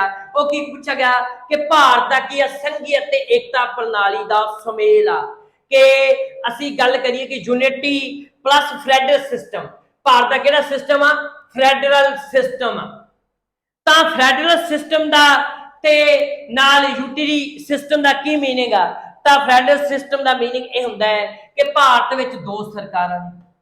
ਭਾਰਤ ਵਿੱਚ ਕਿਸ ਤਰ੍ਹਾਂ ਦੀਆਂ ਸਰਕਾਰਾਂ ਨੇ, 2 ਸਰਕਾਰਾਂ ਨੇ। ਜਦੋਂ 2 ਸਰਕਾਰਾਂ ਹੋਣ ਉਹਨੂੰ ਅਸੀਂ ਕੀ ਕਹਿੰਦੇ ਆ, ਸੰਘੀ ਕਹਿੰਦੇ ਆ। ਅੰਗਰੇਜ਼ੀ ਵਿੱਚ ਕੀ ਕਹਿੰਦੇ ਆ, ਫੈਡਰਲ ਕਹਿੰਦੇ ਆ। ਅੰਗਰੇਜ਼ੀ ਵਿੱਚ ਫੈਡਰਲ ਸਿਸਟਮ ਕਹਿੰਦੇ ਆ, ਪੰਜਾਬੀ ਵਿੱਚ ਸੰਘੀ ਕਹਿੰਦੇ ਆ। ਕਦੋਂ ਕਹਿੰਦੇ ਆ, ਜਦੋਂ ਗਵਰਨਮੈਂਟ 2 ਹੋਣ ਤੇ ਭਾਰਤ ਵਿੱਚ ਵੀ 2 ਸਰਕਾਰਾਂ ਬਣਦੀਆਂ ਨੇ, ਇੱਕ ਕੇਂਦਰ 'ਚ ਇੱਕ ਰਾਜਾਂ 'ਚ। ਜਿਵੇਂ ਕੇਂਦਰ ਦੇ ਵਿੱਚ ਸਾਨੂੰ ਕਿਹਦੀ ਸਰਕਾਰ ਦੇਖਣ ਨੂੰ ਮਿਲਦੀ ਆ, ਕੇਂਦਰ ਦੇ ਵਿੱਚ ਸਾਨੂੰ ਬੀਜੇਪੀ ਦੀ ਸਰਕਾਰ ਦੇਖਣ ਨੂੰ ਮਿਲਦੀ ਆ, ਤੇ ਇੱਥੇ ਰਾਜਾਂ ਵਿੱਚ ਜਿਵੇਂ ਪੰਜਾਬ ਦੇ ਵਿੱਚ ਆਮ ਪਾਰਟੀ ਦੀ ਸਰਕਾਰ। 2 ਸਰਕਾਰਾਂ ਦੇਖਣ ਨੂੰ ਮਿਲੀਆਂ। ਹੁਣ ਪੇਪਰ ਦੇ ਵਿੱਚ ਕੁਐਸਚਨ ਪੁੱਛਿਆ ਜਾਵੇ ਕਿ ਫੈਡਰਲ ਸਿਸਟਮ ਜਿਹੜਾ ਹੈਗਾ ਹੈ ਇਹਦਾ ਮੀਨਿੰਗ ਕੀ ਆ, ਇਹਦਾ ਮੀਨਿੰਗ 2 ਸਰਕਾਰਾਂ ਦੇਖਣ ਨੂੰ ਮਿਲ ਜੇ। ਹੁਣ ਭਾਰਤ ਦੇ ਵਿੱਚ ਇਸ ਤਰੀਕੇ ਨਾਲ ਮੈਂ 2 ਕੁਐਸਚਨ ਤੁਹਾਡੇ ਸਾਹਮਣੇ ਲੈ ਕੇ ਆਉਂਗਾ। ਪਹਿਲਾ ਕੁਐਸਚਨ ਇਹ ਲੈ ਕੇ ਆਉਂਗਾ ਕਿ ਭਾਰਤ ਭਾਵੇਂ ਫੈਡਰਲ ਆ, ਨਾਲ ਨਾਲ ਇਹ ਝੁਕਦਾ ਕਿੱਧਰ ਆ, ਇਹ ਕਹਿ ਰਹੇ ਸਿਸਟਮ ਵੱਲ, ਇਹ ਕਹਿ ਰਹੀ ਸਰਕਾਰ ਵੱਲ। ਤਾਂ ਜਿਵੇਂ ਪੇਪਰ ਦੇ ਵਿੱਚ ਕੁਐਸਚਨ ਇੱਕ ਕੁਐਸਚਨ ਇਹ ਆਇਆ ਸੀ, ਮੈਂ ਇੱਥੇ ਉਹ ਕੁਐਸਚਨ ਨੂੰ ਸਮਝਾਉਣ ਦੀ ਕੋਸ਼ਿਸ਼ ਕਰਾਂ। ਕੁਐਸਚਨ ਨੂੰ ਕੀ ਸਮਝਾਉਂਗਾ ਕਿ ਪਹਿਲਾਂ ਤਾਂ ਇਹ ਸਮਝਾਉਂਗਾ ਕਿ ਭਾਰਤ ਦਾ ਕੀ ਆ, ਸੰਘੀ ਪ੍ਰਣਾਲੀ ਆ। ਭਾਰਤ ਵਿੱਚ ਕਿਹੜੀ ਪ੍ਰਣਾਲੀ ਆ, ਸੰਘੀ ਪ੍ਰਣਾਲੀ ਆ, ਜਿਹਨੂੰ ਅੰਗਰੇਜ਼ੀ ਦੇ ਵਿੱਚ ਅਸੀਂ ਕੀ ਕਹਿੰਦੇ ਆ, ਫੈਡਰਲ ਸਿਸਟਮ। ਅੰਗਰੇਜ਼ੀ ਵਿੱਚ ਅਸੀਂ ਇਹਨੂੰ ਕੀ ਕਹਾਂਗੇ, ਫੈਡਰਲ ਸਿਸਟਮ। ਤਾਂ ਭਾਰਤ ਵਿੱਚ ਕਿੰਨੀਆਂ ਸਰਕਾਰਾਂ ਨੇ, ਤਾਂ ਭਾਰਤ ਵਿੱਚ 2 ਸਰਕਾਰਾਂ ਨੇ। ਕਿੰਨੀਆਂ ਸਰਕਾਰਾਂ ਨੇ, 2 ਸਰਕਾਰਾਂ ਨੇ। ਔਰ ਪੇਪਰ ਦੇ ਵਿੱਚ ਕੁਐਸਚਨ ਪੁੱਛਿਆ ਗਿਆ ਸੀ ਭਾਰਤ ਦਾ ਸੰਘੀ ਢਾਂਚਾ, ਭਾਰਤ ਦਾ ਸੰਘੀ ਢਾਂਚਾ ਜਾਂ ਭਾਰਤ ਦਾ ਫੈਡਰਲ ਸਿਸਟਮ ਕਿਸ ਦੇਸ਼ ਦੇ ਨਾਲ ਮਿਲਦਾ ਜੁਲਦਾ ਹੈ। ਆ ਪੇਪਰ ਦੇ ਵਿੱਚ ਕੁਐਸਚਨ ਪੁੱਛਿਆ ਗਿਆ ਸੀ। ਤੇ ਸਾਡਾ ਜਿਹੜਾ ਸੰਘੀ ਢਾਂਚਾ ਹੈ, ਸਾਡਾ ਜਿਹੜਾ ਫੈਡਰਲ ਸਿਸਟਮ ਆ, ਇਹ ਕੈਨੇਡਾ ਦੇ ਨਾਲ ਮਿਲਦਾ ਜੁਲਦਾ ਹੈ। ਕਿਹਦੇ ਨਾਲ ਮਿਲਦਾ ਹੈ, ਕੈਨੇਡਾ ਦੇ ਨਾਲ ਮਿਲਦਾ ਜੁਲਦਾ ਹੈ। ਤਾਂ ਇਹ ਪੇਪਰ ਦੇ ਵਿੱਚ ਕੁਐਸਚਨ ਪੁੱਛਿਆ ਗਿਆ ਸੀ। ਹੁਣ ਪਹਿਲੀ ਗੱਲ ਤਾਂ ਤੁਸੀਂ ਫੈਡਰਲ ਸਿਸਟਮ ਨੂੰ ਸਮਝ ਗਏ ਹੋਗੇ। ਫੈਡਰਲ ਸਿਸਟਮ ਨੂੰ ਕਿਵੇਂ ਸਮਝੇ ਹੋਗੇ ਕਿ ਭਾਰਤ ਵਿੱਚ 2 ਸਰਕਾਰਾਂ ਨੇ। ਭਾਰਤ ਯੂਨੀਅਨ ਆਫ ਸਟੇਟ ਆ, ਕਿ ਰਾਜਾਂ ਦਾ ਇੱਕ ਸੰਘ ਆ। ਸਾਡੇ ਸੰਵਿਧਾਨ ਦਾ ਆਰਟੀਕਲ 1 ਗੱਲ ਕਰਦਾ ਹੈ। ਤਾਂ ਭਾਰਤ ਵਿੱਚ 2 ਸਰਕਾਰਾਂ ਨੇ, ਇੱਕ ਸਰਕਾਰ ਨਹੀਂ। ਜਿਵੇਂ ਇੰਗਲੈਂਡ ਕੀ ਆ, ਉਹ ਕਹਿ ਰਹੀ ਸਰਕਾਰ ਆ ਉੱਥੇ। ਜਿਵੇਂ ਅਮਰੀਕਾ ਹੋ ਗਿਆ, ਭਾਰਤ ਹੋ ਗਿਆ, ਕੈਨੇਡਾ ਹੋ ਗਿਆ, ਇੱਥੇ 2 ਸਰਕਾਰਾਂ ਨੇ, ਰਾਜਾਂ ਚ ਅਲੱਗ, ਕੇਂਦਰ ਚ ਅਲੱਗ। ਉਹਨੂੰ ਅਸੀਂ ਫੈਡਰਲ ਸਿਸਟਮ ਜਾਂ ਸੰਘੀ ਸਰਕਾਰ ਕਹਿੰਦੇ। ਹੁਣ ਪੇਪਰ 'ਚ ਕੁਐਸਚਨ ਆਉਂਦਾ ਹੈ ਕਿ ਸੰਘੀ ਢਾਂਚਾ ਕਿੰਦਾ, ਭਾਰਤ ਦਾ। ਕਿੰਦਾ ਸੰਘੀ ਢਾਂਚਾ, ਭਾਰਤ ਦਾ। ਫੈਡਰਲ ਸਿਸਟਮ ਭਾਰਤ ਦਾ ਮਿਲਦਾ ਕਿਸ ਦੇਸ਼ ਦੇ ਨਾਲ। ਹੁਣ ਅਸੀਂ ਜੇ ਗੱਲ ਕਰੀਏ ਪੂਰੇ ਵਰਲਡ ਦੇ ਵਿੱਚ ਜਿਹੜੇ ਫੈਡਰਲ ਸਟੇਟਸ ਨੇ, ਜਿਹੜੀਆਂ ਫੈਡਰਲ ਸਿਸਟਮ ਵਾਲੀਆਂ ਸਟੇਟਸ ਨੇ, ਉਹ ਕਿੰਨੀਆਂ ਨੇ ਪੂਰੇ ਵਰਲਡ ਦੇ ਵਿੱਚ? ਤਾਂ ਵੈਸੇ ਤਾਂ ਬਹੁਤ ਸਾਰੀਆਂ ਨੇ, ਪਰ ਪ੍ਰਮੁੱਖ ਕਿਹੜੀਆਂ ਨੇ? USA ਹੋ ਗਈ, ਦੂਜੀ ਕਿਹੜੀ ਹੋ ਗਈ? ਕੈਨੇਡਾ ਹੋ ਗਈ। ਔਰ ਭਾਰਤ ਦੀ ਕਿਹਦੇ ਨਾਲ ਮਿਲਦੀ ਆ? ਕੈਨੇਡਾ ਦੇ ਨਾਲ ਮਿਲਦੀ ਆ। ਕਿਉਂ ਮਿਲਦੀ ਆ? ਤਾਂ ਇਹਨੂੰ ਸਮਝਣ ਵਾਸਤੇ ਤੁਸੀਂ ਇੱਕ ਵੇਖੋ ਕਿ ਭਾਰਤ ਦੇ ਸ਼ਡਿਊਲ, ਭਾਰਤ ਦਾ ਜਿਹੜਾ ਸ਼ਡਿਊਲ ਆ, ਕਿੰਨਵਾਂ ਸ਼ਡਿਊਲ ਭਾਰਤ ਦਾ, ਜਾਂ ਭਾਰਤ ਦੀ ਅਨੁਸੂਚੀ, ਕਿੰਨਵੀਂ ਅਨੁਸੂਚੀ? 7ਵੀਂ ਅਨੁਸੂਚੀ, ਜਿਹਦੇ ਵਿੱਚ ਪਾਵਰਾਂ ਦੀ ਵੰਡ ਕੀਤੀ ਗਈ ਹੈ। ਜਿਹਦੇ ਵਿੱਚ ਕੀ ਆ, ਜਿਹਦੇ ਵਿੱਚ ਅਸੀਂ ਸੂਚੀਆਂ ਦੀ ਵੰਡ, ਵਿਸ਼ਿਆਂ ਦੀ ਵੰਡ ਕੀਤੀ ਗਈ ਆ। ਕਿਵੇਂ ਵਿਸ਼ਿਆਂ ਦੀ ਵੰਡ ਕੀਤੀ ਗਈ ਆ? ਜਿਵੇਂ ਕਿ ਸਟੇਟ ਸੂਚੀ, ਸਟੇਟ ਲਿਸਟ ਅਸੀਂ, ਜਾਂ ਦੂਜੀ ਗੱਲ ਕਰੀਏ ਅਸੀਂ ਯੂਨੀਅਨ ਲਿਸਟ। ਸੌਰੀ, ਮੈਂ ਇੱਕ ਵਾਰ ਚੀਜ਼ ਨੂੰ ਦੁਬਾਰਾ, ਅਸੀਂ ਗੱਲ ਕਰੀਏ ਪਹਿਲਾਂ ਤਾਂ ਇਹਦੇ ਵਿੱਚ ਅਸੀਂ ਕੀ ਮੰਨਦੇ ਆ? ਪਹਿਲਾਂ ਅਸੀਂ ਕੇਂਦਰ ਕੋਲ ਵਿਸ਼ੇ, ਦੂਜੇ ਕਾਰਨ ਦੇ ਵਿੱਚ ਅਸੀਂ ਮੰਨਦੇ ਆ ਰਾਜ ਕੋਲ ਵਿਸ਼ੇ,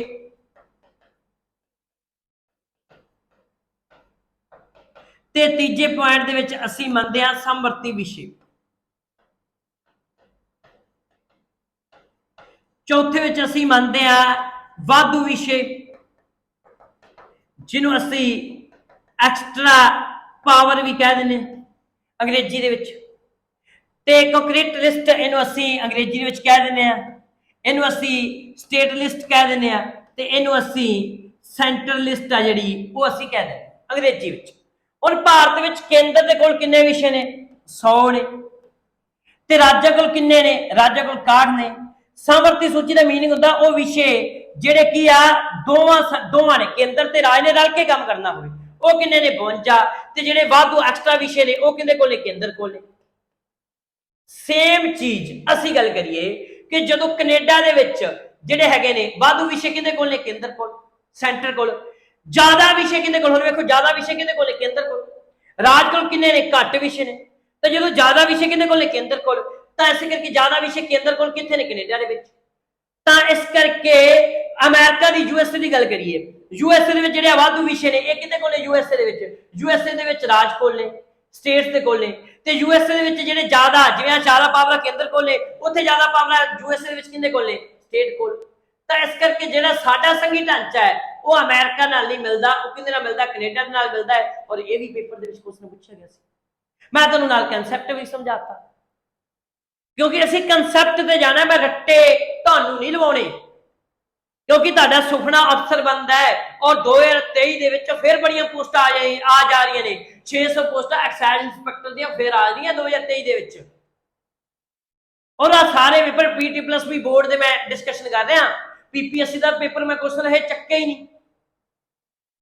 ਤਾਂ ਇਸ ਕਰਕੇ ਪੂਰਾ ਕਨਸੈਂਟਰੇਟ ਕਰੋ ਚੀਜ਼ ਦੇ ਉੱਤੇ, ਪੂਰਾ ਧਿਆਨ ਦਿਓ। ਜੇ ਕੋਈ ਗੱਲ ਨਹੀਂ ਸਮਝ ਲੱਗ ਰਹੀ ਕਮੈਂਟ ਦੇ ਵਿੱਚ ਲਿਖੋ, ਤੇ ਜਦੋਂ ਅਸੀਂ ਇਹਦੀ MCQ ਸੀਰੀਜ਼ ਲੈ ਕੇ ਆਵਾਂਗੇ ਤੁਹਾਡੇ ਜਿਹੜੇ ਉਹ ਨਾ ਸਮਝ ਲੱਗਣ ਵਾਲੇ ਮਸਲਿਆਂ ਨੂੰ ਲੈ ਕੇ ਆਵਾਂਗੇ, ਉਹ ਡਾਊਟ ਨੂੰ ਲੈ ਕੇ ਆਵਾਂਗੇ। ਬਹੁਤ ਜਲਦ ਅਸੀਂ ਲਾਈਵ ਕਲਾਸਾਂ ਵੀ ਜਿਹੜੀਆਂ ਨੇ ਉਹ ਸਟਾਰਟ ਕਰਨ ਜਾ ਰਹੇ ਹਾਂ। ਇਸ ਕਰਕੇ ਸਾਰੀਆਂ ਚੀਜ਼ਾਂ ਨੂੰ ਪੂਰੇ ਡਿਟੇਲ ਦੇ ਵਿੱਚ ਸਮਝਣ ਦੀ ਕੋਸ਼ਿਸ਼ ਕਰੋ। ਮੈਂ ਵਾਰ-ਵਾਰ ਕਹਿ ਰਿਹਾ, ਜੇ ਤੁਹਾਡੀ ਕੋਈ ਪੋਲਿਟੀ ਦੇ ਵਿੱਚ ਪ੍ਰੋਬਲਮ ਆ, ਉਹ ਪੋਲਿਟੀ ਜਿਹੜੀ ਤੁਸੀਂ ਕਦੇ ਕੇਂਦਰ ਦੇ ਵਿੱਚ ਸੈਂਟਰ ਦੀਆਂ ਅਕੈਡਮੀਆਂ ਦੇ ਵਿੱਚੋਂ ਅੰਗਰੇਜ਼ੀ 'ਚ ਸਮਝਦੇ ਸੀ, ਉਹ ਪੰਜਾਬੀ 'ਚ ਸਮਝਾਂਗੇ, ਔਰ ਸਮਝਾਂਗੇ ਵੀ ਪੂਰੀ ਟੌਪ ਦੀ। ਕੋਈ ਆਪਾਂ ਉਹ ਜਿਹੜੀ ਜਾਲੀ ਟਾਈਪ ਦੀ ਪੋਲਿਟੀ ਆ ਉਹ ਨਹੀਂ ਸਮਝਣੀ, ਪੂਰੀ ਟੌਪ ਦੀ ਸਮਝਾਂਗੇ। ਉਹੀ ਤੁਹਾਡੀ ਹਰਮਨ ਪਿਆਰੀ ਬੁੱਕ ਜਿਹੜੀ ਲక్ష్ਮੀਕਾਂਤ ਆ, ਉਹਦਾ ਪੂਰਾ ਆਪਰੇਸ਼ਨ ਕਰਾਂਗੇ ਲక్ష్ਮੀਕਾਂਤ। ਇਹ ਲక్ష్ਮੀਕਾਂਤ ਨੂੰ ਪੜਾਵਾਂਗੇ, ਪਰ ਪੜਾਵਾਂਗੇ ਸੌਖੀ ਭਾਸ਼ਾ ਦੇ ਵਿੱਚ। ਤੁਸੀਂ ਲక్ష్ਮੀਕਾਂਤ ਘਰੇ ਲੈ ਕੇ ਤਾਂ ਆਏ ਹੁੰਦੇ ਹੋ, ਉਹ 500-600 ਰੁਪਇਆ ਤਾਂ ਲਾ ਆਉਂਦੇ ਹੋ, ਪਰ ਘਰੇ ਜਾ ਕੇ ਤੁਹਾਨੂੰ ਸਮਝ ਨਹੀਂ ਲੱਗਦੀ। ਪਰ ਆ ਕਲਾਸਾਂ ਸੁਣਨ ਤੋਂ ਬਾਅਦ ਲక్ష్ਮੀਕਾਂਤ ਸਮਝ ਤਾਂ ਛੱਡ ਦੋ, ਲక్ష్ਮੀਕਾਂਤ ਆਪ ਤੁਹਾਡੇ ਨਾਲ ਗੱਲਾਂ ਕਰੂਗੀ। ਠੀਕ ਹੈ, ਤਾਂ ਇਹ ਗੱਲਾਂ ਸੀ ਜਿਹੜੀਆਂ ਉਹ ਤੁਸੀਂ ਮੇਰੇ ਹਿਸਾਬ ਨਾਲ ਮੇਰੇ ਪਿਆਰੇ ਬੱਚਿਓ ਉਹ 2-3 ਚੀਜ਼ਾਂ ਤੁਸੀਂ ਸਮਝ ਗਏ ਹੋਗੇ। ਕੀ ਸਮਝ ਗਏ? ਸੰਘੀ ਢਾਂਚੇ ਬਾਰੇ, ਇਕਾਤਮਿਕ ਨਾਲ ਝੁਕਦਾ ਕਿੱਧਰ ਆ? ਇਕਾਤਮਿਕ ਢਾਂਚੇ ਵੱਲ। ਤੇ ਉਹ ਵੀ ਗੱਲ ਤੁਸੀਂ ਸਮਝ ਗਏ ਇਕਾਤਮਿਕ ਢਾਂਚੇ ਵੱਲ ਕਿਉਂ ਝੁਕਦਾ ਹੈ? ਕਿਉਂਕਿ ਜ਼ਿਆਦੀਆਂ ਪਾਵਰਾਂ ਹੀ ਕੇਂਦਰ ਨੂੰ ਦੇਤੀਆਂ। ਇੱਕ ਚੀਜ਼ ਮੈਂ ਇੱਥੇ ਮਿਸ ਕਰਦਾ ਜਾ ਰਿਹਾ ਸੀ, ਇਕਾਤਮਿਕ ਢਾਂਚੇ ਵੱਲ ਤਾਂ ਝੁਕਦਾ ਹੈ ਕਿਉਂਕਿ ਭਾਰਤ ਵਿੱਚ ਕੀ ਆ? ਗਹਿਰੀ ਨਾਗਰਿਕਤਾ। ਕੀ ਆ? ਗਹਿਰੀ ਨਾਗਰਿਕਤਾ। ਵੈਸੇ ਮੈਂ ਅੱਗੇ ਜਾ ਕੇ ਸਿਟੀਜ਼ਨਸ਼ਿਪ ਪੂਰਾ ਚੈਪਟਰ ਪੜਾਉਣਾ ਹੈ, ਜਿਹੜਾ ਸੰਵਿਧਾਨ ਦਾ ਦੂਜਾ ਚੈਪਟਰ ਹੈ ਸਿਟੀਜ਼ਨਸ਼ਿਪ, ਜਿਹੜਾ 5 ਤੋਂ 11 ਮੈਂ ਚੰਗੀ ਤਰ੍ਹਾਂ ਸਮਝਾਉਣਾ ਹੈ। ਜਾਂ ਅਸੀਂ ਗੱਲ ਕਰੀਏ ਸਿੰਗਲ ਸਿਟੀ, ਜੇ ਗੱਲ ਕਰੀਏ ਸਿੰਗਲ ਸਿਟੀਜ਼ਨਸ਼ਿਪ, ਭਾਰਤ ਦੇ ਵਿੱਚ ਇੱਕੋ ਸਿਟੀਜ਼ਨਸ਼ਿਪ ਆ, ਉਹ ਇੰਡੀਆ ਦੀ। ਤੁਹਾਡੇ ਕੋਲ ਪੰਜਾਬ ਦੀ ਵੱਖਰੀ ਸਿਟੀਜ਼ਨਸ਼ਿਪ ਹੈਗੀ ਨਹੀਂ। ਜੇ ਤੁਸੀਂ ਅਮਰੀਕਾ ਦੀ ਗੱਲ ਕਰੋ ਤੇ ਅਮਰੀਕਾ ਦੇ ਵਿੱਚ ਕੈਲੀਫੋਰਨੀਆ ਦੀ ਸਿਟੀਜ਼ਨਸ਼ਿਪ ਲੱਗ ਆ, ਤੇ USA ਦੀ ਲੱਗ ਆ, ਵੈਨਕੂਵਰ ਦੀ ਲੱਗ ਆ, USA ਦੀ ਲੱਗ ਆ, ਤੇ ਭਾਰਤ ਵਿੱਚ ਰਾਜਸਥਾਨ ਦੀ ਤੇ ਭਾਰਤ ਦੀ ਕੋਈ ਆ, ਪੰਜਾਬ ਤੇ ਭਾਰਤ ਦੀ ਕੋਈ ਆ, ਬਿਹਾਰ ਦੀ ਕੋਈ ਲੱਗ ਹੈਗੀ ਆ? ਨਹੀਂ ਹੈਗੀ। ਤਾਂ ਇਸੇ ਕਰਕੇ ਭਾਰਤ ਕੀ ਆ? ਗਹਿਰੀ ਨਾਗਰਿਕਤਾ ਹੈ। ਤਾਂ ਮੇਰੇ ਪਿਆਰੇ ਬੱਚਿਓ ਆ ਵੀ ਕਨਸੈਪਟ ਚੰਗੀ ਤਰ੍ਹਾਂ ਸਮਝ ਲੱਗ ਗਿਆ ਹੋਣਾ ਹੈ। ਤਾਂ ਇਸ ਕਰਕੇ ਵੈਸੇ ਨਹੀਂ ਵੀ ਸਮਝ ਲੱਗਿਆ, ਮੈਂ ਵਾਰ-ਵਾਰ ਕਹਿ ਰਿਹਾ, ਅਸੀਂ ਸੰਵਿਧਾਨ ਦੀਆਂ ਵਿਸ਼ੇਸ਼ਤਾਵਾਂ ਕਰ ਰਹੇ ਹਾਂ, ਉਹ ਇਹਨਾਂ ਨੂੰ ਤਾਂ ਅੱਗੇ ਚੰਗੀ ਤਰ੍ਹਾਂ ਪੜ੍ਹਨਾ ਹੈ ਜੀ। ਇਹ ਤਾਂ ਸ਼ੁਰੂਆਤ ਆ, ਇਹ ਤਾਂ ਹਜੇ ਬੱਲਿਓ ਸ਼ੁਰੂਆਤਾਂ ਨੇ, ਬੜਾ ਲੰਮਾ ਸਫ਼ਰ ਪਿਆ ਹਜੇ ਤਾਂ ਸੰਵਿਧਾਨ ਪੜ੍ਹਨ ਦਾ। ਇਹ ਤਾਂ ਵਿਸ਼ੇਸ਼ਤਾਵਾਂ ਤੋਂ ਡਰ ਨਾ ਜਾਇਓ, ਬਸ ਜੁੜੇ ਰਹੋ। ਅੱਗੇ ਜਾ ਕੇ ਜਦੋਂ ਡਿਟੇਲ ਦੇ ਵਿੱਚ ਪੜ੍ਹੀਆਂ ਨਾ, ਮੈਂ ਕੱਲੀ ਚੀਜ਼ ਜਦੋਂ ਸਿਟੀਜ਼ਨਸ਼ਿਪ ਦੀ ਦੱਸੀ, ਉਹ ਪਤਾ ਲੱਗ ਜੂ ਤੁਹਾਨੂੰ ਸਿਟੀਜ਼ਨਸ਼ਿਪ ਆ। ਆਪਾਂ ਤਾਂ ਅਰਿਸਟੋਟਲ ਤੋਂ ਸਟਾਰਟ ਕਰਾਂਗੇ ਕਿ ਸਿਟੀਜ਼ਨਸ਼ਿਪ ਸਟਾਰਟ ਕਿੱਥੇ ਹੁੰਦਾ, ਅਰਿਸਟੋਟਲ ਦੇ ਵਿੱਚੋਂ, ਭਾਰਤ ਵਿੱਚ ਕਿਵੇਂ ਰਨ ਕਰਦਾ, ਸਾਰੀਆਂ ਗੱਲਾਂ ਕਰਾਂਗੇ ਅਸੀਂ। ਤਾਂ ਘਬਰਾਉਣਾ ਤਾਂ ਹੈ ਹੀ ਨਹੀਂ ਕਿਸੇ ਤਰ੍ਹਾਂ ਦਾ। ਹੁਣ ਅਸੀਂ ਅੱਗੇ ਗੱਲ ਕਰਦੇ ਹਾਂ ਲਾਸਟ, ਇੰਟੀਗ੍ਰੇਟ ਜੁਡੀਸ਼ਰੀ। ਹੁਣ ਫਿਰ ਉਹ ਚੀਜ਼ ਆ ਗਈ ਇੰਟੀਗ੍ਰੇਟ ਜੁਡੀਸ਼ਰੀ। ਮੈਂ ਇਹਦੇ ਵਿੱਚ ਜ਼ਿਆਦਾ ਨਹੀਂ ਵੜਨਾ ਚਾਹੁੰਦਾ, ਕਿਉਂਕਿ ਅੱਗੇ ਜਾ ਕੇ ਅਸੀਂ ਜੁਡੀਸ਼ਰੀ ਚੈਪਟਰ ਆ ਉਹ ਚੰਗੀ ਤਰ੍ਹਾਂ ਪੜ੍ਹਨਾ। ਭਾਰਤ ਦੀ supreme court, high court, local courts ਨੇ, ਉਹਨੂੰ ਅਸੀਂ ਬੜੀ ਡਿਟੇਲ ਦੇ ਵਿੱਚ ਪੜ੍ਹਨਾ ਹੈ। पर वो डिटेल विच पढ़न तो पहला मैं तुहानूं एक छोटी जी चीज़ करा दा कि भारत की इंटीग्रेट जुडिशरी आ, एकीकृत न्यायपालिक है। उनका मीनिंग की आ? उनका मीनिंग ये आ कि उनकी एक मैं इत्थे एक तस्वीर बना देना। तस्वीर की बना देना है कि आ तस्वीर बन गई, आ साडी जुडिशरी सिस्टम की तस्वीर बन गई। किहदी तस्वीर बन गई? जुडिशरी सिस्टम की। की आ कि इत्थे साडी टॉप ते की आ? टॉप ते साडी सुप्रीम कोर्ट आ। इत्थे साडियां की ने? इत्थे साडियां हाई कोर्ट ने ते सुप्रीम कोर्ट साडी किन्नी आ? एक। हाई कोर्ट साडियां किन्नियां ने? 25। ते इत्थे साडियां किहड़ियां आ जांदियां ने? इत्थे आ जांदियां ने लोअर कोर्ट। इत्थे की आ जांदियां ने? Lower court. इत्थे लोअर कोर्ट आ जांदी है। ये मल्टी दे विच ने, बहुत सारी गिनती इन्हां दी। ते इंटीग्रेट दा मीनिंग कि आ सारियां एक दूजे नाल जुड़ियां होईयां ने, क्योंकि साडियां लोअर कोर्ट किहदे प्रति जवाब दे ने? हाई कोर्ट प्रति। ते हाई कोर्ट किहदे अंडर काम करदा है? सुप्रीम कोर्ट दे उत्ते। ये सारे इंटरलिंक ने। सुप्रीम कोर्ट तो आया हुक्म हाई कोर्ट ते अप्लाई होगा, हाई कोर्ट तो आया हुक्म कित्थे अप्लाई होगा? लोअर कोर्ट दे विच। इहनूं कहंदे इंटीग्रेट, क्योंकि सारे भारत, क्योंकि सुप्रीम कोर्ट या जुडिशरी सिस्टम का काम किया संविधान की व्याख्या करना। आ भी पेपर दे विच क्वेश्चन पूछा गया है की करना? संविधान की व्याख्या करना, जां असी एक चीज होर कह देने आ व्याख्या करना, जां एक क्वेश्चन हो कह देने आ कॉन्स्टिट्यूशन की की करना? असी गल करिए कि कॉन्स्टिट्यूशन की एक्सप्लेनेशन करना, एक्सप्लेनेशन करना कॉन्स्टिट्यूशन की। जुडिशरी का काम साडा इक्को संविधान है, इस करके जिहड़ी साडा जुडिशरी सिस्टम है इंटीग्रेट आ। ते जे असीं गल करिए यूएसए दी, ते यूएसए दे विच की आ मेरे प्यारे बच्चिओ? यूएसए दे विच उत्थों दे केंद्र दा, जिवें यूएसए दा संविधान अलग आ ते उत्थों दे राज्यां दा, जिवें उत्थे दी गल करिए असीं कैलीफोर्निया दा, तां कैलीफोर्निया दा जां उत्थे 50 स्टेट्स ने। कितनियां स्टेट ने उत्थे? 50 स्टेट्स ने। ते 50 स्टेट्स दा जिहड़ा संविधान आ ओह अलग आ। ਤਾਂ ਉਹ ਸੰਵਿਧਾਨ ਲੱਗ ਆ। ਜਿਹੜੀ ਉੱਥੋਂ ਦੀ ਸੁਪਰੀਮ ਕੋਰਟ ਆ ਉਹ ਯੂਐਸਏ ਦੇ ਸੰਵਿਧਾਨ ਦੇ ਉੱਤੇ ਕੰਮ ਕਰਦੀ ਏ, ਤੇ ਰਾਜਾਂ ਦੀ ਹਾਈ ਕੋਰਟ ਜਿਹੜੀ ਆ ਉਹ ਲੱਗ ਆ, ਇੱਕ ਦੂਜੇ ਨਾਲ ਜੁੜੀ ਹੀ ਨਹੀਂ ਹੋਈ, ਉੱਥੇ ਇੰਟੀਗ੍ਰੇਟ ਹੈ ਹੀ ਨਹੀਂ, ਉੱਥੇ ਕੋਈ ਲਿੰਕ ਨਹੀਂ। ਜਿਹੜੀ ਅਮਰੀਕਾ ਦੀ ਸੁਪਰੀਮ ਕੋਰਟ ਆ ਉਹਨਾਂ ਦੇ ਉੱਥੋਂ ਦੇ ਹਾਈ ਕੋਰਟ ਦੇ ਉੱਤੇ ਕੋਈ ਪ੍ਰਭਾਵ ਨਹੀਂ, ਉਹਨੇ ਕੋਈ ਆਰਡਰ ਕੋਈ ਹੁਕਮ ਨਹੀਂ ਸੁਣਦੀ। ਤਾਂ ਇਸੇ ਕਰਕੇ ਸਾਡੀ ਜਿਹੜੀ ਆ ਉਹ ਜੁੜੀ ਹੋਈ ਆ। ਜੁੜੀ ਹੋਣ ਦਾ ਸਭ ਤੋਂ ਵੱਡਾ ਰੀਜ਼ਨ ਕਿ ਸਾਡਾ ਸੰਵਿਧਾਨ ਹੀ ਇੱਕ ਆ।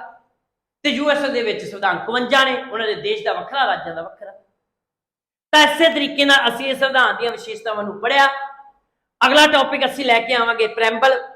ਪ੍ਰੈਂਬਲ ਨੂੰ ਵੀ ਅਸੀਂ ਉਸੇ ਤਰ੍ਹਾਂ ਪੜਾਂਗੇ।